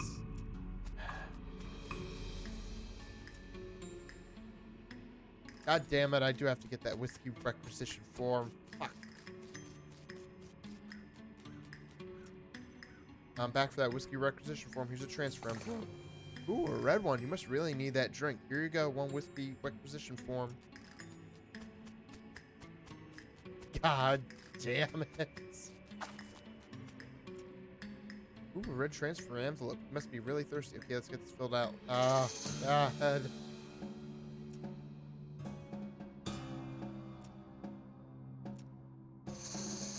Can I get that whiskey now? Sorry, we're fresh out of whiskey. I hereby vow to destroy this place. I will raise the buildings and salt the earth. Now, don't get all bent out of shape. If you go tell the Department of Requisitions, they'll set us up with a fresh case. Forget it. I'm not thirsty anymore. Suit yourself, let me know if you find something else. Need something else. You have the Department of Records staple remover. Sure do. That thing pops the tops off beer bottles like you wouldn't believe. As long as it removes staples, I'll be happy. I imagine it does, but I'm afraid I'm not authorized to run staples. You have to take it back over to records. Here you are. Knock, knock. Here's your staple remover back. Great. Let me just have a look at those papers here. Add junk records up to his old tricks again, I see. These don't even need to be stapled. That's what the inter-department document transfer folder is for after all. Chunk. Alright, here you go. Thanks. God damn. Alright, I'm back with an unstapled Breadwood logging file. Alright, let's have a look. Okay, I can't see any problems with this. I'm frankly amazed. Let's get started on the paperwork for that logging permit. I am no longer amazed. Last name. Tame. Puddin. Trouble. Okay, that's fine. I just need to stamp this here. Chunk. And sign it here. Scribble. And now you sign it here. Sign. Scribble. And also here. Scribble. And initial here. And here. And sign here. Good. Now just take this back to the mayor of Breadwood and have him sign on the line here and initial over here. Are you kidding me? I don't know how to do that. Ah! Oh yeah, Dog Nozzle. I don't know if you saw on the human skeleton scuttling towards you, crackling with blue electricity, making a lot of hissing noise that sounds like a cross between a nest of angry rattlesnakes and a broken radio. Bust out some science. Did you know that bones, particularly dry bones like yours, are piezoelectric? They refers to materials that generate an electric charge when they're compressed, like crystals and certain types of ceramics. The interesting bit is that the opposite is also true. If you run electrical current through bone, it compresses on itself. At low voltages, this is sometimes used to compress small fractures and speed up healing time. But if too much current is applied, there's a possibility of mechanical strain and the skeleton suddenly explodes. Yes, just like that. But I've ordered a PS5. It is I got an email tonight that it is shipping, so I'm excited. Excuse me, Mayor, I have some papers you need to sign for that logging permit. All right. Oh, ghost paper. This stuff is weird. Yeah, I think I need a ghost pencil for this. Loan me your pencil. Here, you can borrow mine. Sign down here and initial over here. After some fumbling with the ghostly pencil, the mayor eventually manages to sign and initial the form. All right, Mayor, I'll be back soon with that permit. God willing. Good luck.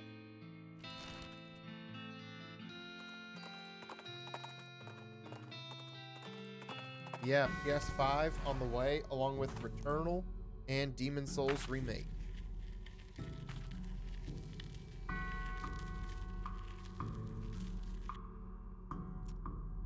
Okay, I've got the mayor's signature on this logging permit form.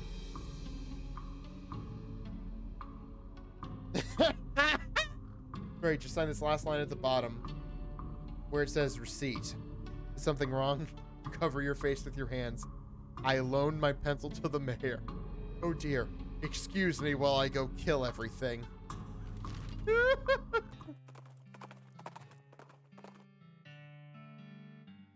Faint wispy light at the side of the road resolves into a sad-looking ghost as you pass. Unable to speak, it just makes sad ooh noises and gestures to its roadside graves marker, which has fallen over. For some reason, it's a huge millstone. Stand it back up. You heave the millstone back up on its edge and wedge it with a couple of sticks. The ghost sighs with relief and fades away. Wiping off the moss, you see the epitaph. Judd Milson, 1837 to 1889, died when a millstone fell over on him. Oh my gosh, those weren't sticks. They were oh no, yeah, these are definitely just sticks. Yeah, Demon Souls. Have you ever played Demon Souls before? Excuse me, Mayor? Yes? still have my ghost pencil. I need that. Oh, terribly sorry. Sorry, I think it's haunting my beard. Ah, here you go. Thank you.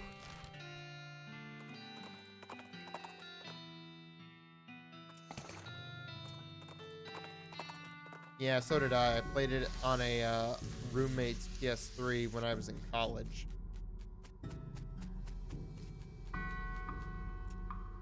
Okay, I've got the mayor's signature. Great, just sign this last line at the bottom where it says receipt. Sign. All right, that's everything taken care of. Breadwood's logging permit is hereby approved. Finally. Wonderful. Processing will take about 48 hours. What? Well, everything has to be filed and the actual permit has to be printed and so on. You can pick it up in 2 days.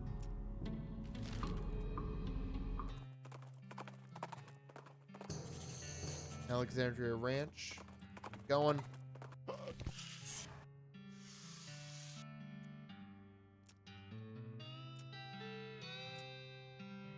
Overdue book. Our library's only got 4 books. It's serious business when someone doesn't return one. The records say it was loaned out to a lady named of Alexandria. That was a couple of mayors ago, so I don't know her, but we've got an address. Okay, I'll go ask her.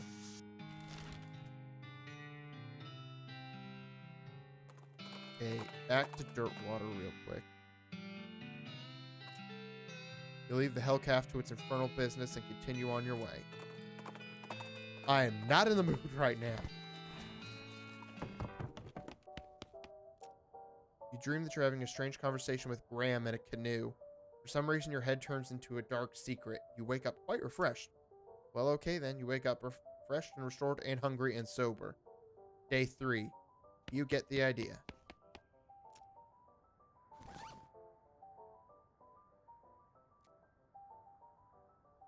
You dry swallow the nerve pills. You've got a lot of nerve now.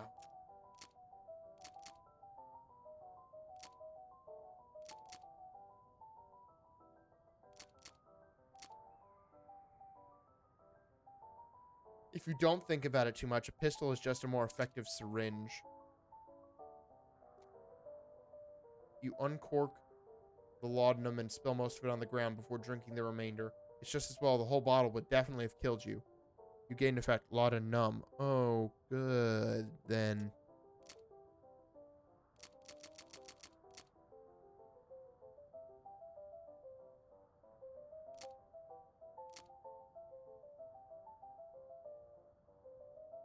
Ghost pickle makes you difficult to damage for the rest of the day by turning you into a spooky ghost.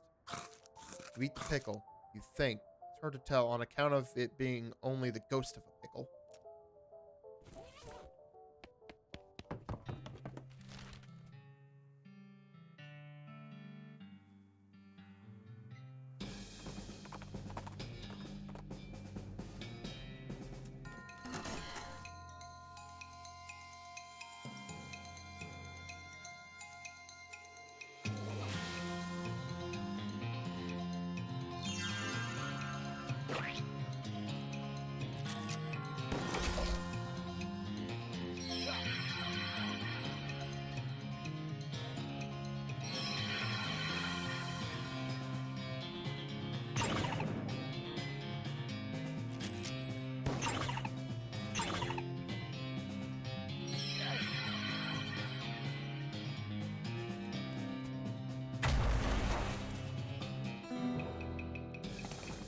Congratulations, you've successfully destroyed a priceless ancient relic of a bygone and forgotten age.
Hell yeah.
God damn it.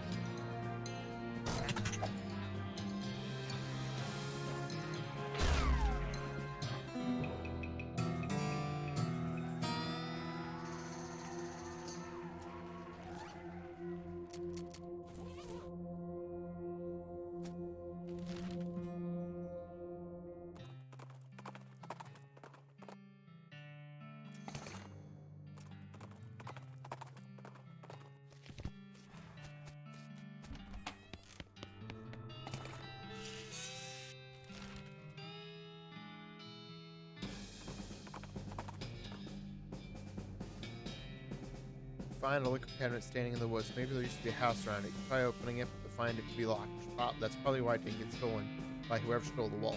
Pick it.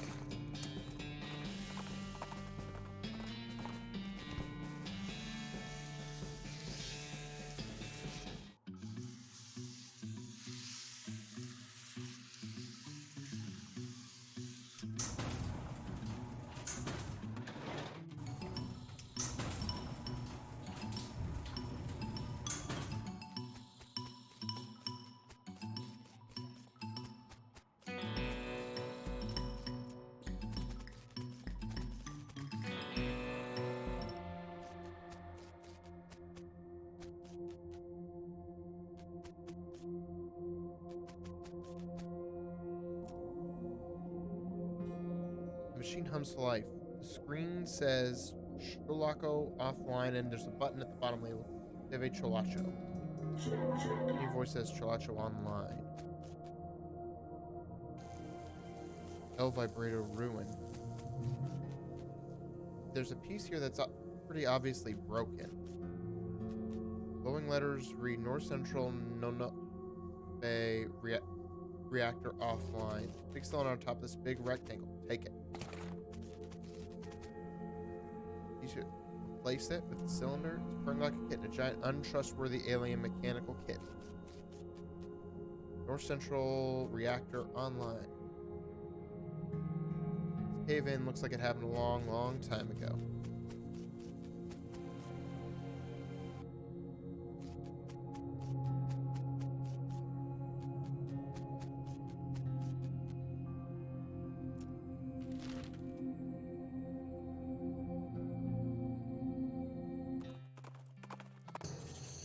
Snake Spring, over yonder. Go there now.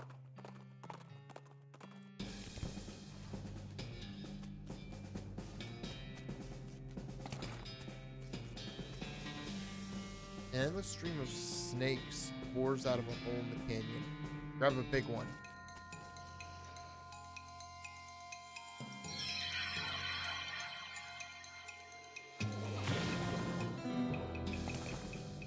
You successfully killed one snake out of infinity snakes.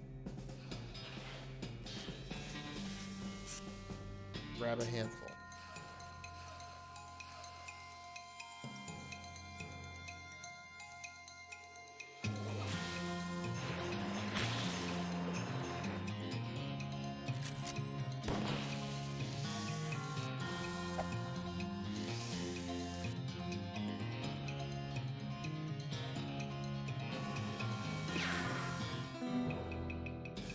Successfully killed 4 snakes out of infinity snakes. Just infinity more to go.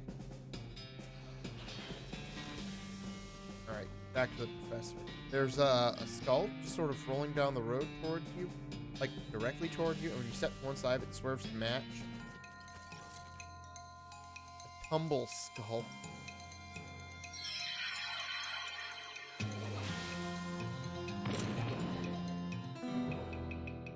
Boom, you punted that skull right into the sunset.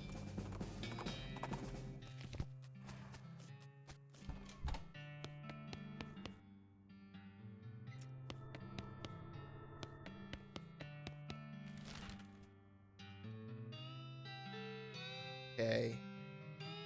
Back to dirt water.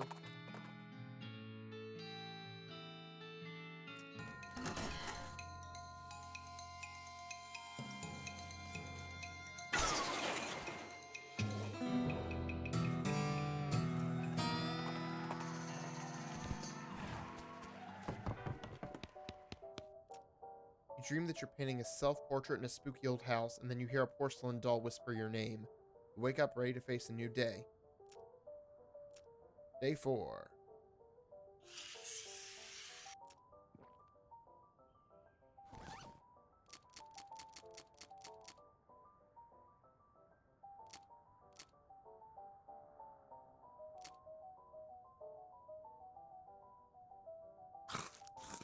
You eat the bratwurst. Not the best sausage you've ever had, but it's not the worst.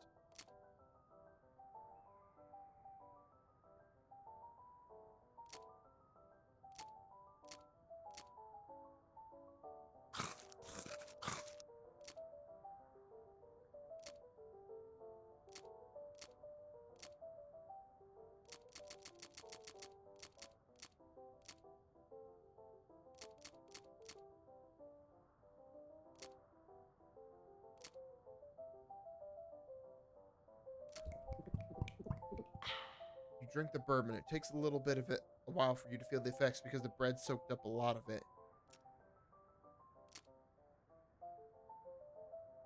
You crack open the can and drink the weak, lukewarm beer.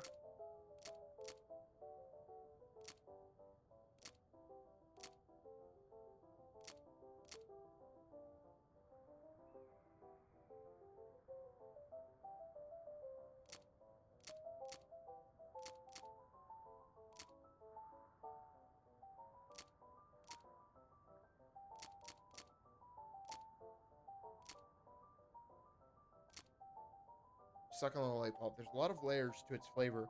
There's definitely a sugar layer, which is fine.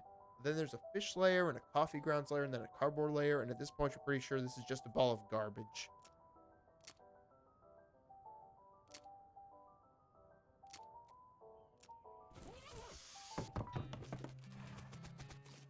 Oh, hey! Cactus Bill! Didn't expect to see you around these parts. Well, I gotta admit, I got a little envious when I saw you leaving Bourne Springs. And I figured I'd hitch a ride out west to see what I could see. Just look at this place. So much hustle, so much bustle. There sure is a lot of both of those. Hey, nice pot. Thank you kindly. So what's new? Well, to be honest, what's new is a profound sense of longing and loneliness. Sorry to hear that, Bill. Well, it is what it is. I was hoping I'd run across a similarly lonely cactus lady somewhere out here. Failing that, a normal human lady looking to marry a cactus. No luck? Not yet. Of course, getting around is a bit of a challenge, but us cactuses live a long time. I'm sure I'll meet somebody. Someday. I'll keep an eye out. Heck, I sure would appreciate it.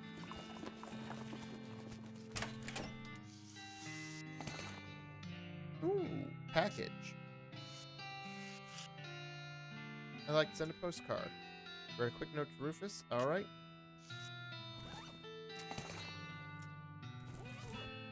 Old bean. Read the meditation techniques and spend a few hours practicing them. Fortunately, you get so good at clearing your mind that you completely use your memory of where you left the book.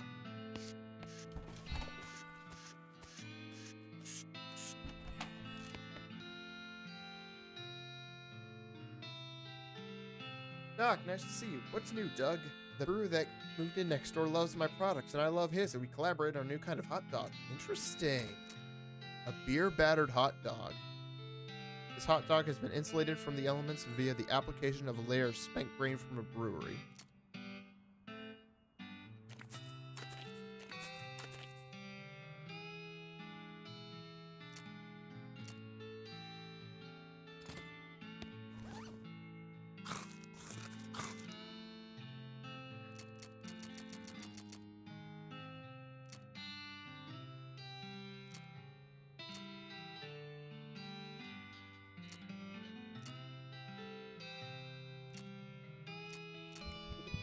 look around for a wine glass and don't find one, so you're forced to drink the wine straight out of the bottle. It's still pretty classy.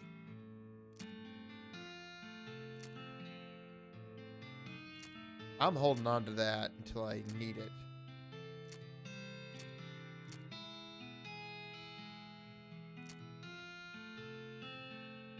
Bottle, oh, ooh.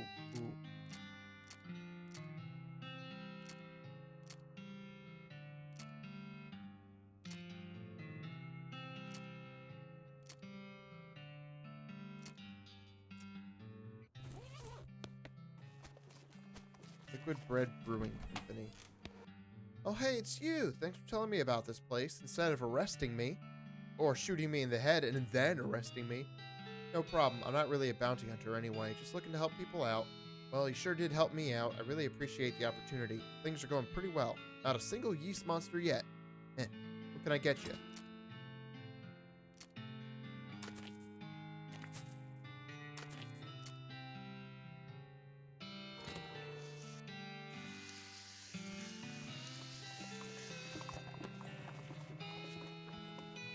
Okay.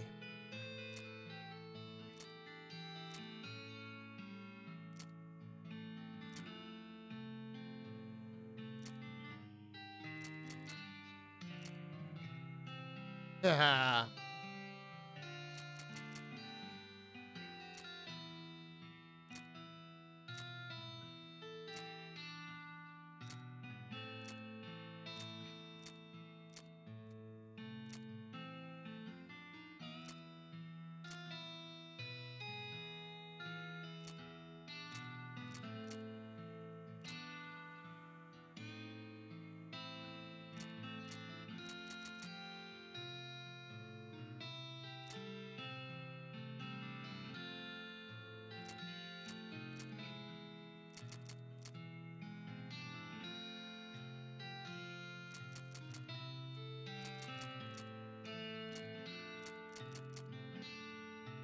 Bread is the staff of life, but this is shorter. More like a wand, really.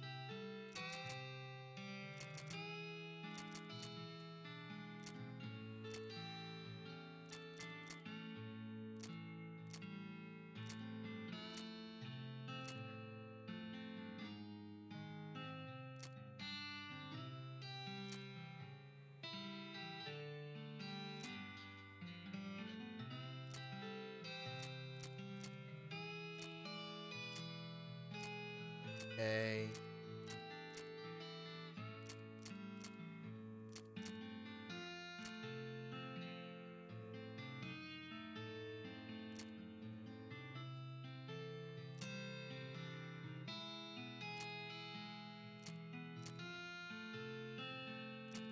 Yeah, let's go with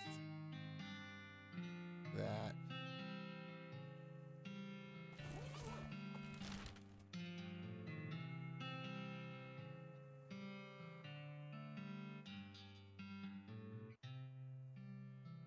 Okay, Alexandria Ranch. Here we come. Spot a tombstone nestled into some pines near the trail. You dismount and approach. You can't read the inscription because it's covered with pepperoni mold. Carefully slice up the pepperoni mold and place it on a pizza crust. Alexandria Ranch. There's no way past these cows except through these cows. Do it.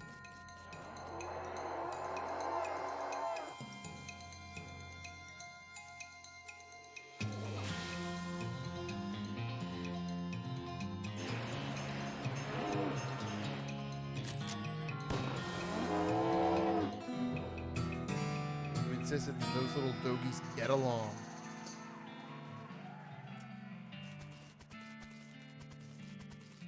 Wow, this place has really been blown to pieces. This used to be an undestroyed bookshelf, but not anymore. Small diary is the only legible thing left on the shelf. What? The Diary of Alexandria. Flip through the diary. Most of it is uneventful, describing the life of a woman who likes books and isn't interested in much else. It ends with a passage about a soldier from the nearby fort warning her about some kind of danger he wouldn't specify. So she moved her most valuable books to the cellar, took the ordinary precautions, e.g. boarding up the windows and not leaving the house at night. Turns out that isn't much good against cannonballs. People's smoldering book. Dig through it. Managed to find part of the overdue book from the Breadwood library. Mostly destroyed bookshelf. Managed to advance beancraft. Solid steel vault door.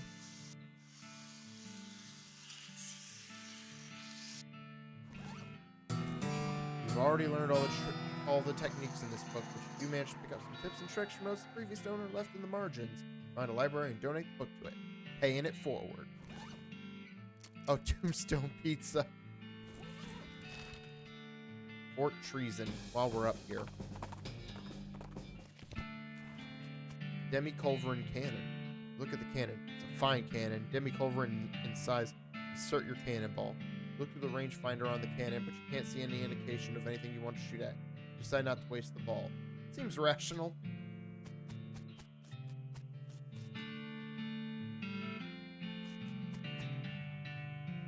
Use your binoculars to scan the horizon, but don't see anything you didn't already know about. Shucks. Looks like they left in the middle of dinner. Footlocker is still locked. Lock on this footlocker is rusted away to almost nothing. Private Lemon's diary. Private Mathhouse diary. Key to P.O. Box 114.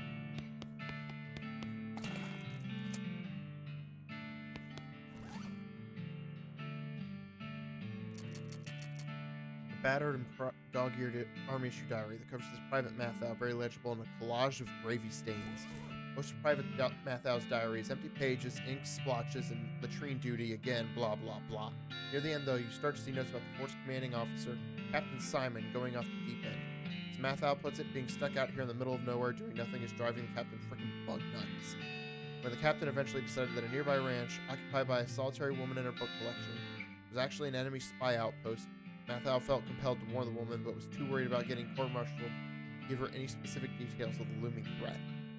In an attempt to prevent an imminent cannon bombardment of the ranch, Mathau stole some ballistic charts and hid them in a post office box during his shore-leaving dirt water. This place doesn't have any damn shore, he comments. What the hell? Fortunately, the cannons had already been calibrated, and when Mathau returned to the camp, he discovered the shelling had already begun.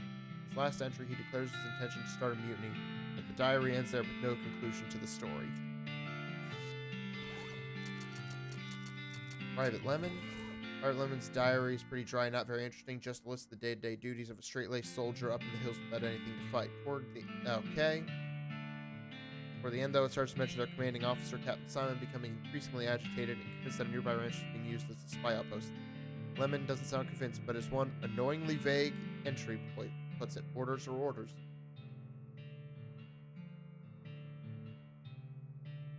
The last few entries have to do with dissent in the ranks and the possibility of mutiny, the thought of which Lemon abhors. The rest of the pages are blank. This must have been where they stored all of the fire. Alright. Ghostwood.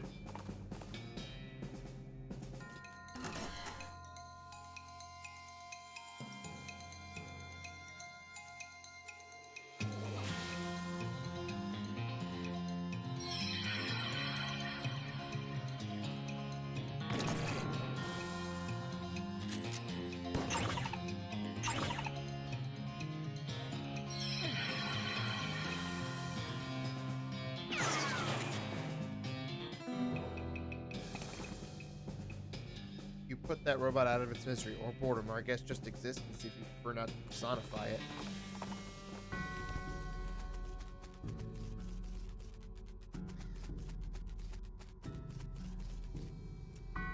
Is that Breadwood logging permit ready yet? Let me look. Ah, yes, here it is, and there you are. You don't have to sign anything to collect it? Nope. Are you sure? No, sir, that's it? Holy crap.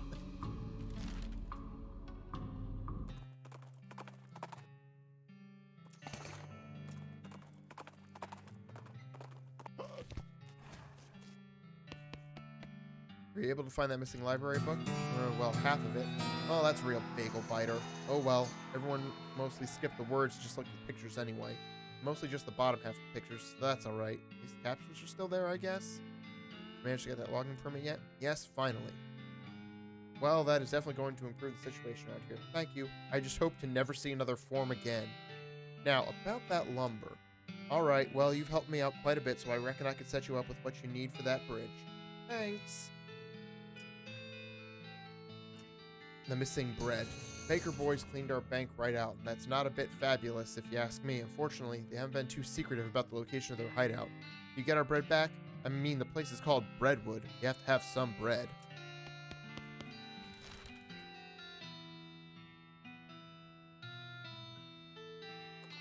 Back to Dirtwater real quick.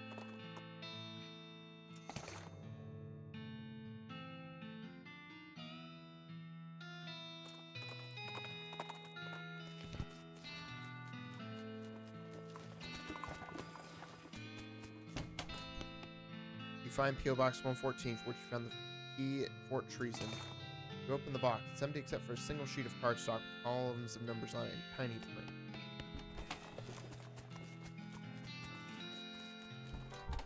Okay, I'm gonna go a little bit longer than usual tonight.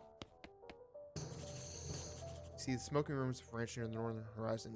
A new map location, the Stearns Ranch.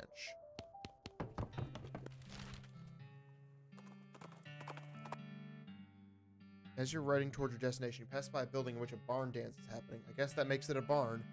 People inside seem to be having a pretty good time. Join in. Mosey in and have a grand old time at the barn dance. You even learn a few new moves. Most of the moves involve pretending to reel somebody in from across the dance floor with a lasso. Still, they're new moves.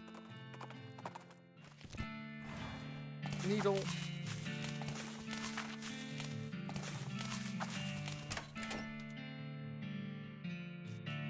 Safe is scorched, but its contents are probably still safe.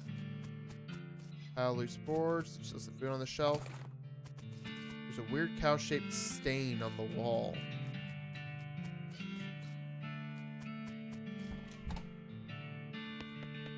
There's still some beans in this pot.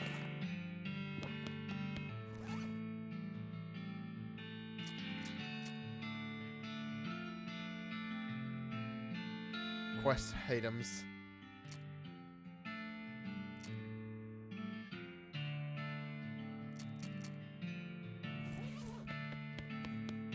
All the books on the shelf are burned, but you know something strange about the back of the shelf. Your deft fingers find a hidden catch. The back panel of the shelf slides away to reveal a secret compartment. There's a book inside, Mary Stearns' diary. The toy box contains a single object, a creepy burnt porcelain doll. It's the work of a moment to fix the doll's voice box. Pull the string. The doll's eyes roll back into its head and its mouth begins to move. Hi, I'm Grace. What's your name? I'm Doc. Hi, Doc. You're nice. Do you want to play with me? Yes, let's play. Hooray. Mary used to play with me, but we didn't get to finish our tea party before she went away. Will you help me finish it? Surely. Hooray, the game is almost over. Mary did such a good job.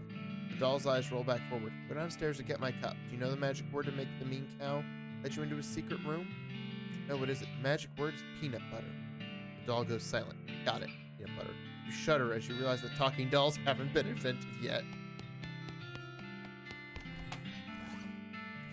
First page says in a little girl's handwriting, this is the diary of Mary Stearns. The dairy. The A and I and dairy are crossed out and IA written above them. The diary starts out as typical kid stuff. You flip ahead until you notice the writing getting shakier. Found a dolly under a cactus out back, and she told me her name was Grace. Mom and Papa don't believe me that she talks. They say I got a big imagination. Grace says the cows are going to get to us, but Papa says we'll be okay because this weren't never a cow ranch. Grace says he's wrong, but Papa won't believe me. Grace says she can keep the cows away, but I have to play tea party with her. I don't like this kind of tea party, but Grace says it's important to keep the cows away. Mama was sad that they couldn't find Effie. Papa says she's been gone so long and they should put up a cross, but Mama won't let him because she thinks she'll come back. Papa said she's only 11, how far could she have gone? And Mama started crying again. I don't want to play tea party anymore, but Grace says I has to. Papa was out 2 days looking for Joey, but of course he didn't find him. Mama cries, of course he didn't find him.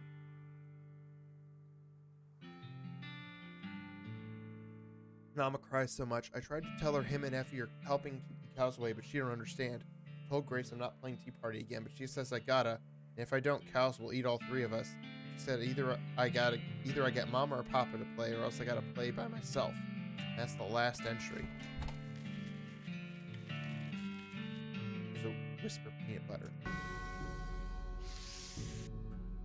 Atop this sinister-looking altar sits a copper goblet filled with what appears to be blood. Take the goblet. It runs down your spine as you touch the goblet. What's with cow face graffiti on the wall over there. Don't care for that much. Yeah, weird.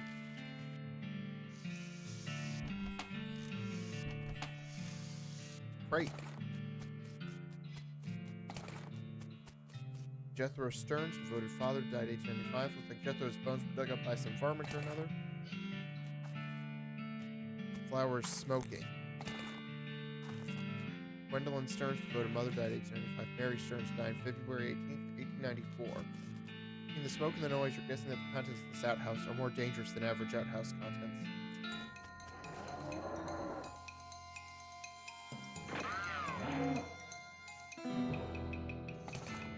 The outhouse is now safe as houses. Outhouses. By the soft light of the fading embers, you notice a glint of light from below. Hold your nose with one hand as you fish out your prize with the other. Got a toilet pistol.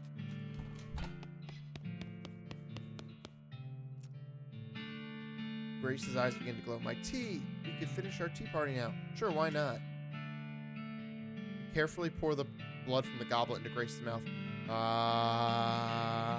Grace leaps out of the toy box, laughing maniacally, and climbs the ranch house's ruined chimney. She turns towards you. See you soon.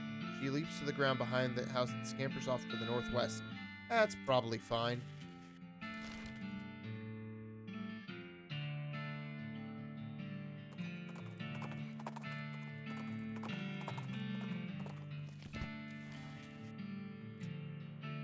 Search your cannonball. Look through the rangefinder on the cannon. Ah, God.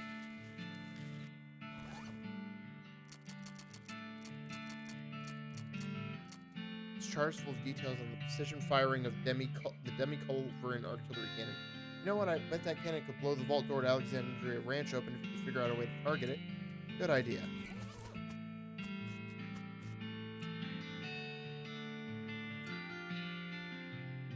Oh, duh. There's a goblin standing off to one side of the trail, just staring up at the sky. They don't even seem to notice you approaching. Hello? Oh, hello, hi. What you two doing? The moon, I am looking at it. Neither moon is out right now, nothing being up there. I am happy to waiting. The moons won't to coming for hours. You to waiting this long? Yes, moon so big, so bright, so big. To waiting and seeing. You very to liking a moons, huh? Yes, very. To looking, I to collecting rocks of them. The goblin takes a bunch of pebbles out of his pockets to show you. They could be moon rocks for all you know. Educate the goblin. Start to explain the moons. Their makeup, their origins, how they orbit the planet and each other, and so on. To the goblin. But it turns out that the goblin actually knows far more about it than you do. Fortunately, they're kind enough to not shame you for human-splaining, and they even share their moon rocks with you.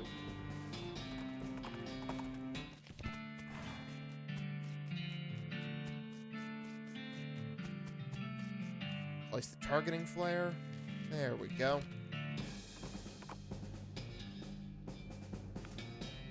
Performance in that fight was shockingly bad. You gain an effect, and Graham teleports your unconscious body onto her back somehow and carries you the rest of the way to where you were headed.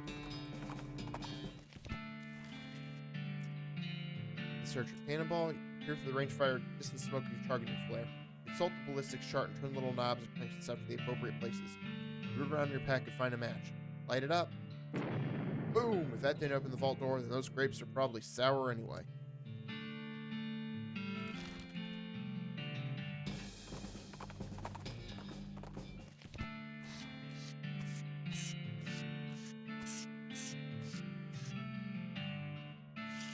Books and books and books. Take the one that looks the most interesting. Cussive Maintenance. Advanced Beancraft, Volume 41. How to cheat at poker. Quickly memorize the entire book. Dirty Poker. To conceal the evidence of your dirty dealings, you eat the book.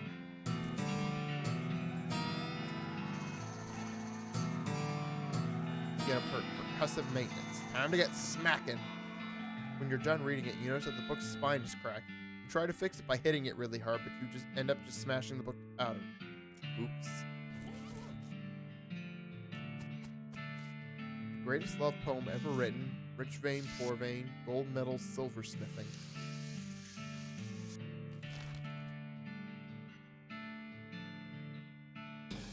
Baker boys.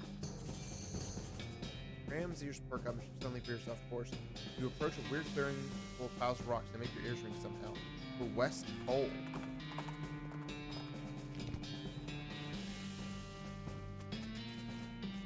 Pile of weird rocks that mess with them. These rocks are strange. They don't seem to weigh as much as they should, and they're sort of drawn to each other. Probably make an interesting turn out of them. Something mystical. An elaborate orrery. Step back and admire your handiwork. It's immaculate. A cairn you built.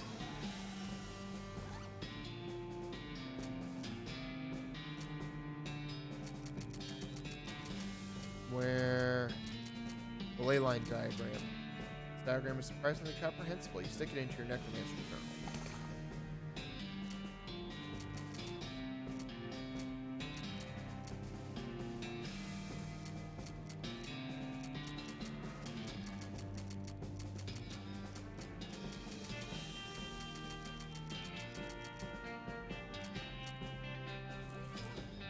Using your ley line diagram, you narrow the location of the necromancer's lair down to a handful of possible locations based on the unseen currents of energy that riddle the land.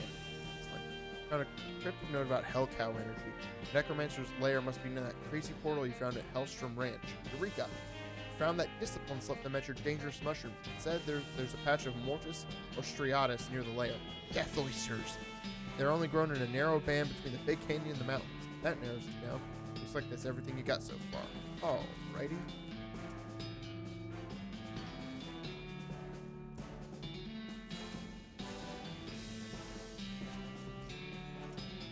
Something powerful and impregnable power.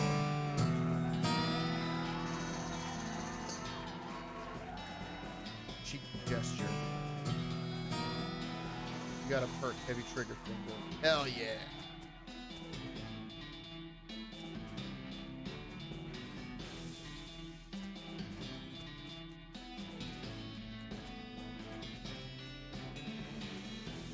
Nothing special about it, apart from the fact that it isn't in a pile with the other rocks. Whisper something to it. Hello? Nothing happens.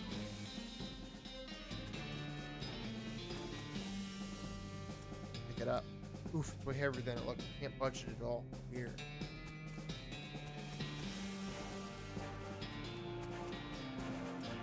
Whoa, this place feels really weird. I think I've heard of this place, the West Pole. It's got something to do with the Earth's magnetic field. What's that mean? Well, physics aren't exactly my wheelhouse. I think I could taste the fillings in my teeth.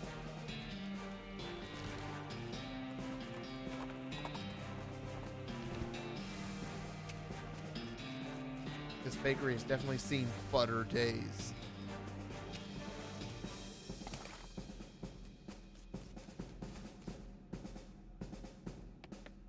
Nothing but inedible garbage. Big baker's oven on coal. More inedible garbage.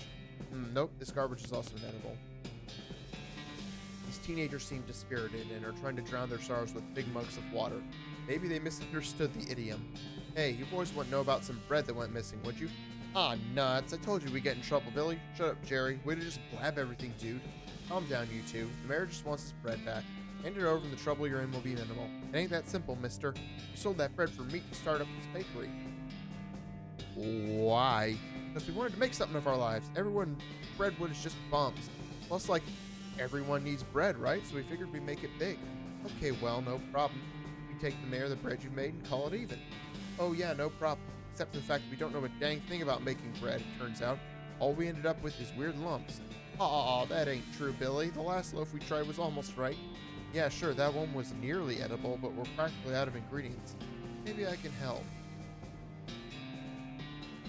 I don't have time for this. Look, I know cooking magic. Just give me whatever ingredients you have left. But then we won't learn how to bake it ourselves. Do you want to be bakers or do you want to stay out of jail? The boys grumble, but they turn over the last remnants of their ingredients and manage to get enough bread out of them to satisfy the mayor. Good enough for me.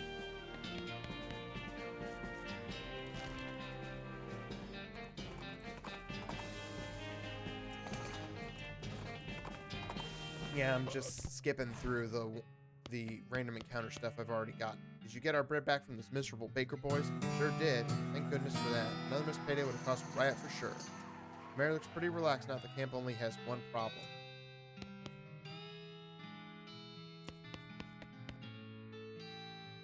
Read the list of Breadwood's problems. Bad lumber deal. We're giving lumber to the railroad company for like no meat at all, and that's bad.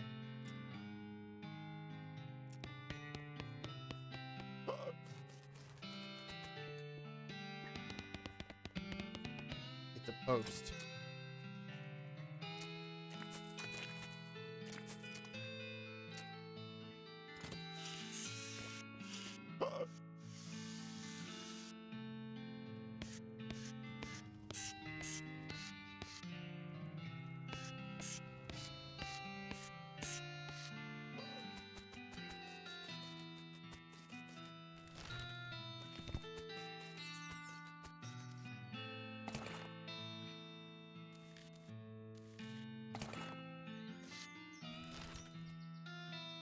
Okay, you hear gunshots and someone shouting nearby. You can decide to investigate. This instinct is basically what separates an adventurer from a sane person. You find a bandit in scorched and blackened clothes, wildly firing his pistol at the scenery. Everything he shoots bursts into flames somehow. Go to hell, Cactus! Go to hell, Scorpion! Go to hell, Rock! Looks like we got a real character here. Here's a second opinion. He's nuts. Just send a little scenery to the cow lords below. How's about I send you too? Make fine and dandy pants for my masters. No thank you. Throw him a bundle of dynamite. Here, try sending your bosses this. Pitch a bundle of dynamite at the guy who shoots it reflexively. When the dust and smoke clears, all that's left is a gun, a crater, and a hat drifting to the ground. The man is small mind. The guard nods at you as you pass by.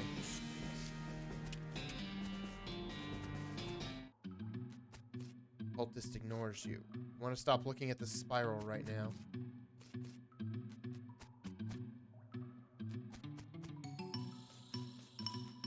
Sense a deposit of bean iron.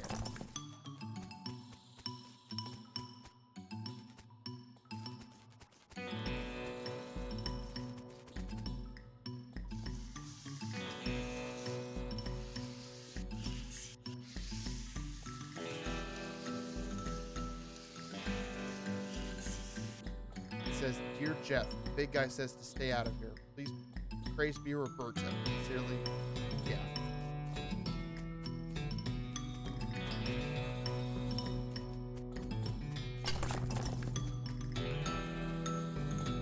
Your L vibrator transponder goes crazy when you get near these rocks. Dig in. Death picking reveals a ladder leading downward. Screen on this machine says clothing Chachachano. Footwear. The machine emits a noise like a duck and a slot opens. The L vibrator scraps and your pack vibrates, so you stick them in the slot but nothing happens. Must not be enough. Big cylinder. Take it. Bunch of paper cards. Grab them. Pile of broken L vibrator machinery. Scrounge.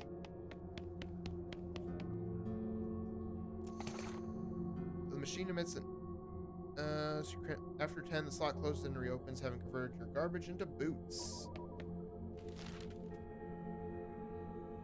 Old granddad.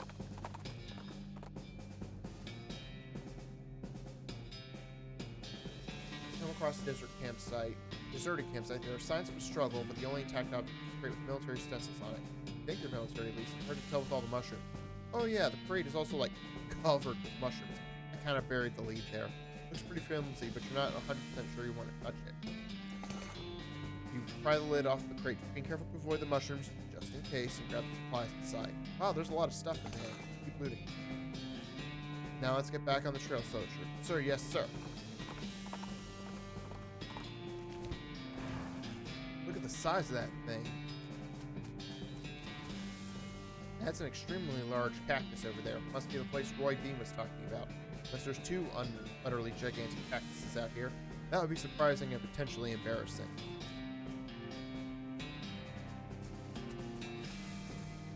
Old granddad. Guard blocks your path. Hey, neat. No climbing for humans. Yeah.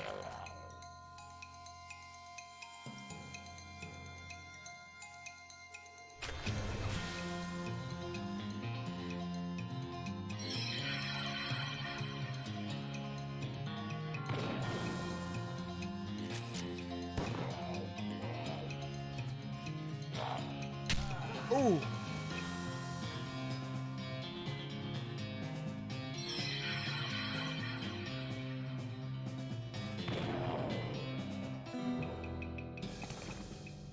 You won. Now you can do all the climbing you want.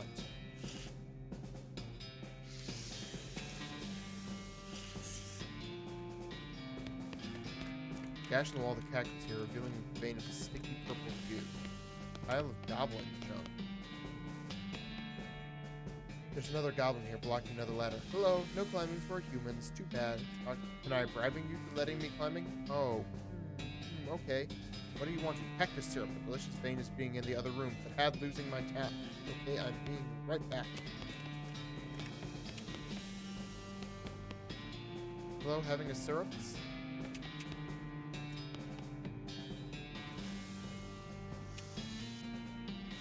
Okay, I have to come back here then. The railroad camp. Graham takes a shortcut through what you take to be an old cow graveyard. Suddenly, the entire graveyard's worth of bones, clatters together into a giant antagonistic pillar of evil. Antagonize it back.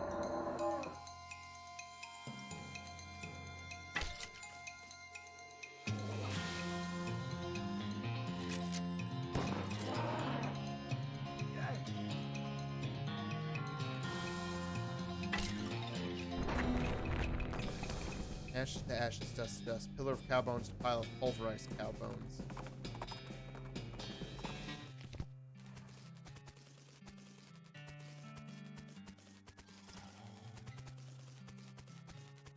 Hey boss, good news. We got that lumber shipment in from Breadwood and we're ready to go. You got the bridge built already? Yep, most of the passengers were so bored they chipped in to help. Wow, nice. Now we just have to lay tracks the rest of the way into Frisco and our work is done, both mine and yours. See you there, boss.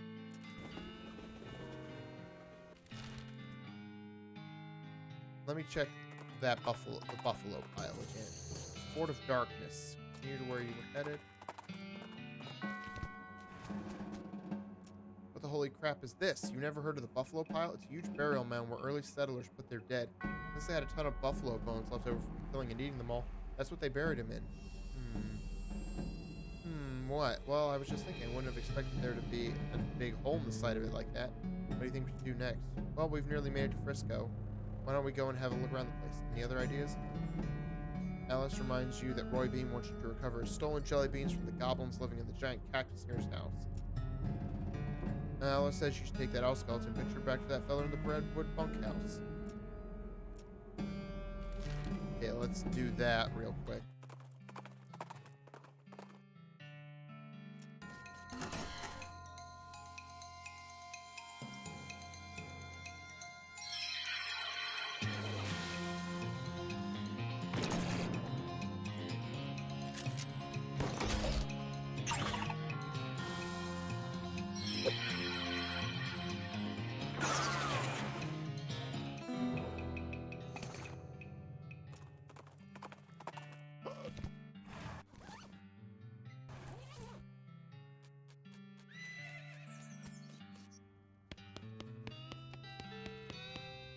Hobart Buppert is just chilling by the fire. It must not be a very good fire. Howdy, Hobart. Howdy, Doc. Managed to take a picture of that owl skeleton yet? Sure did. Here you go. Great. Oh, will you look at that? What a beaut. Well, thank you, Doc. I ain't got anything for a reward, but I imagine you'll get some experience points out of it. All right.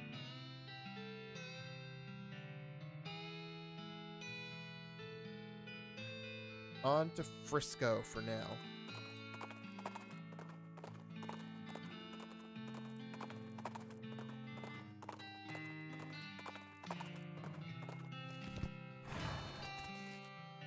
What's going on, Smee? This fancy pants calls himself the Emperor and he won't let us build our tracks up to the station.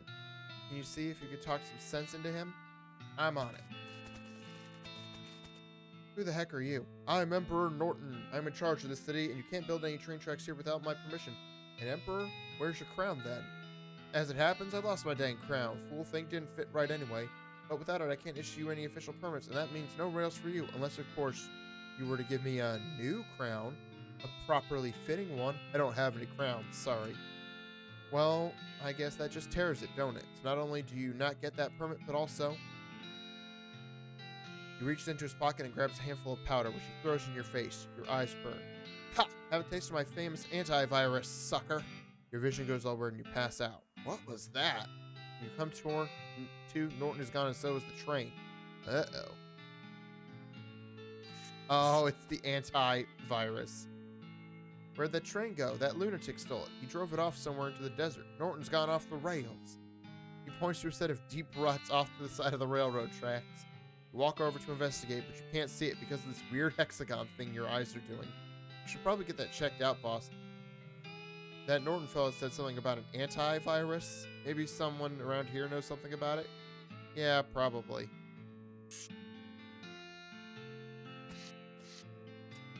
This is the worst. Did I hear Smeek say antivirus? That's bad news. For real, everything looks really weird and it's making me dizzy. Even if I knew a particular cure for that, I ain't got any with me. Not time for a specific diagnosis. We're gonna need a high-powered cure-all. Like what? Well, honey's real good for infections and the like. Didn't Roy Bean have some kind of really special honey jelly bean? It's a long shot, but I haven't got any better ideas. Me neither, I guess. Best get going. Alright, let's take care of this. See if we can.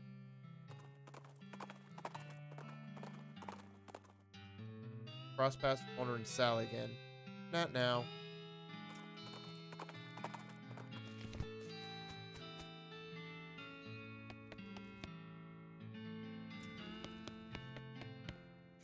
Oh, right.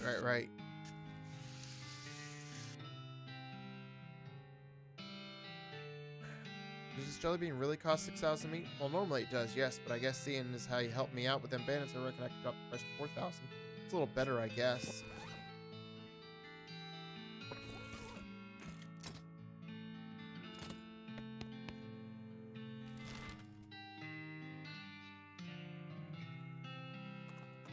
Breadwood, gotta sell.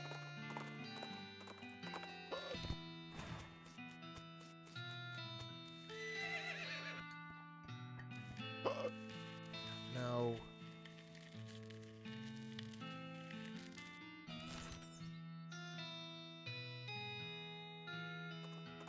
Button willows.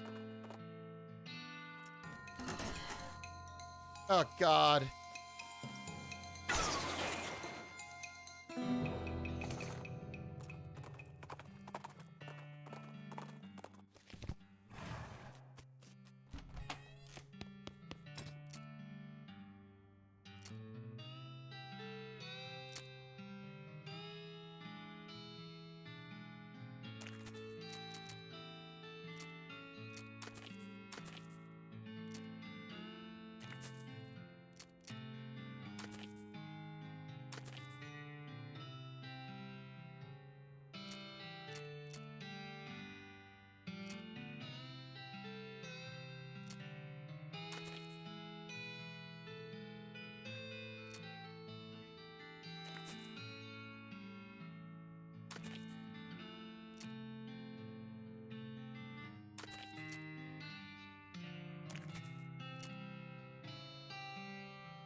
Oh, thank God.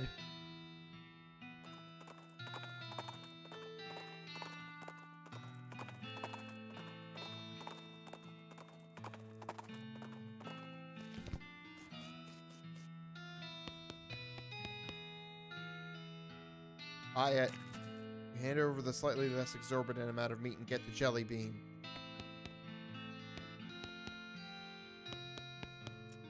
Oh, see. Okay. Rare and expensive jelly bean made from the honey of the Paraguayan murder bee. Eat it. Eat the jelly bean and your vision immediately clears. Modern medicine is really amazing. Oh, thank God.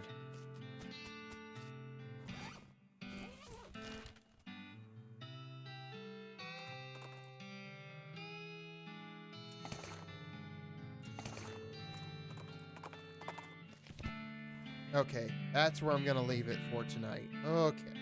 Went on a little bit long, but that's alright. So, yeah, I am done for the night. I am taking tomorrow night off. So I'll be back on Thursday with more Hollow Knight. And then I don't know, sometime this weekend I'll probably be on with more Xenoblade Chronicles 2. And then I'll be back next Monday with more West of Loathing. I'm really having fun with this.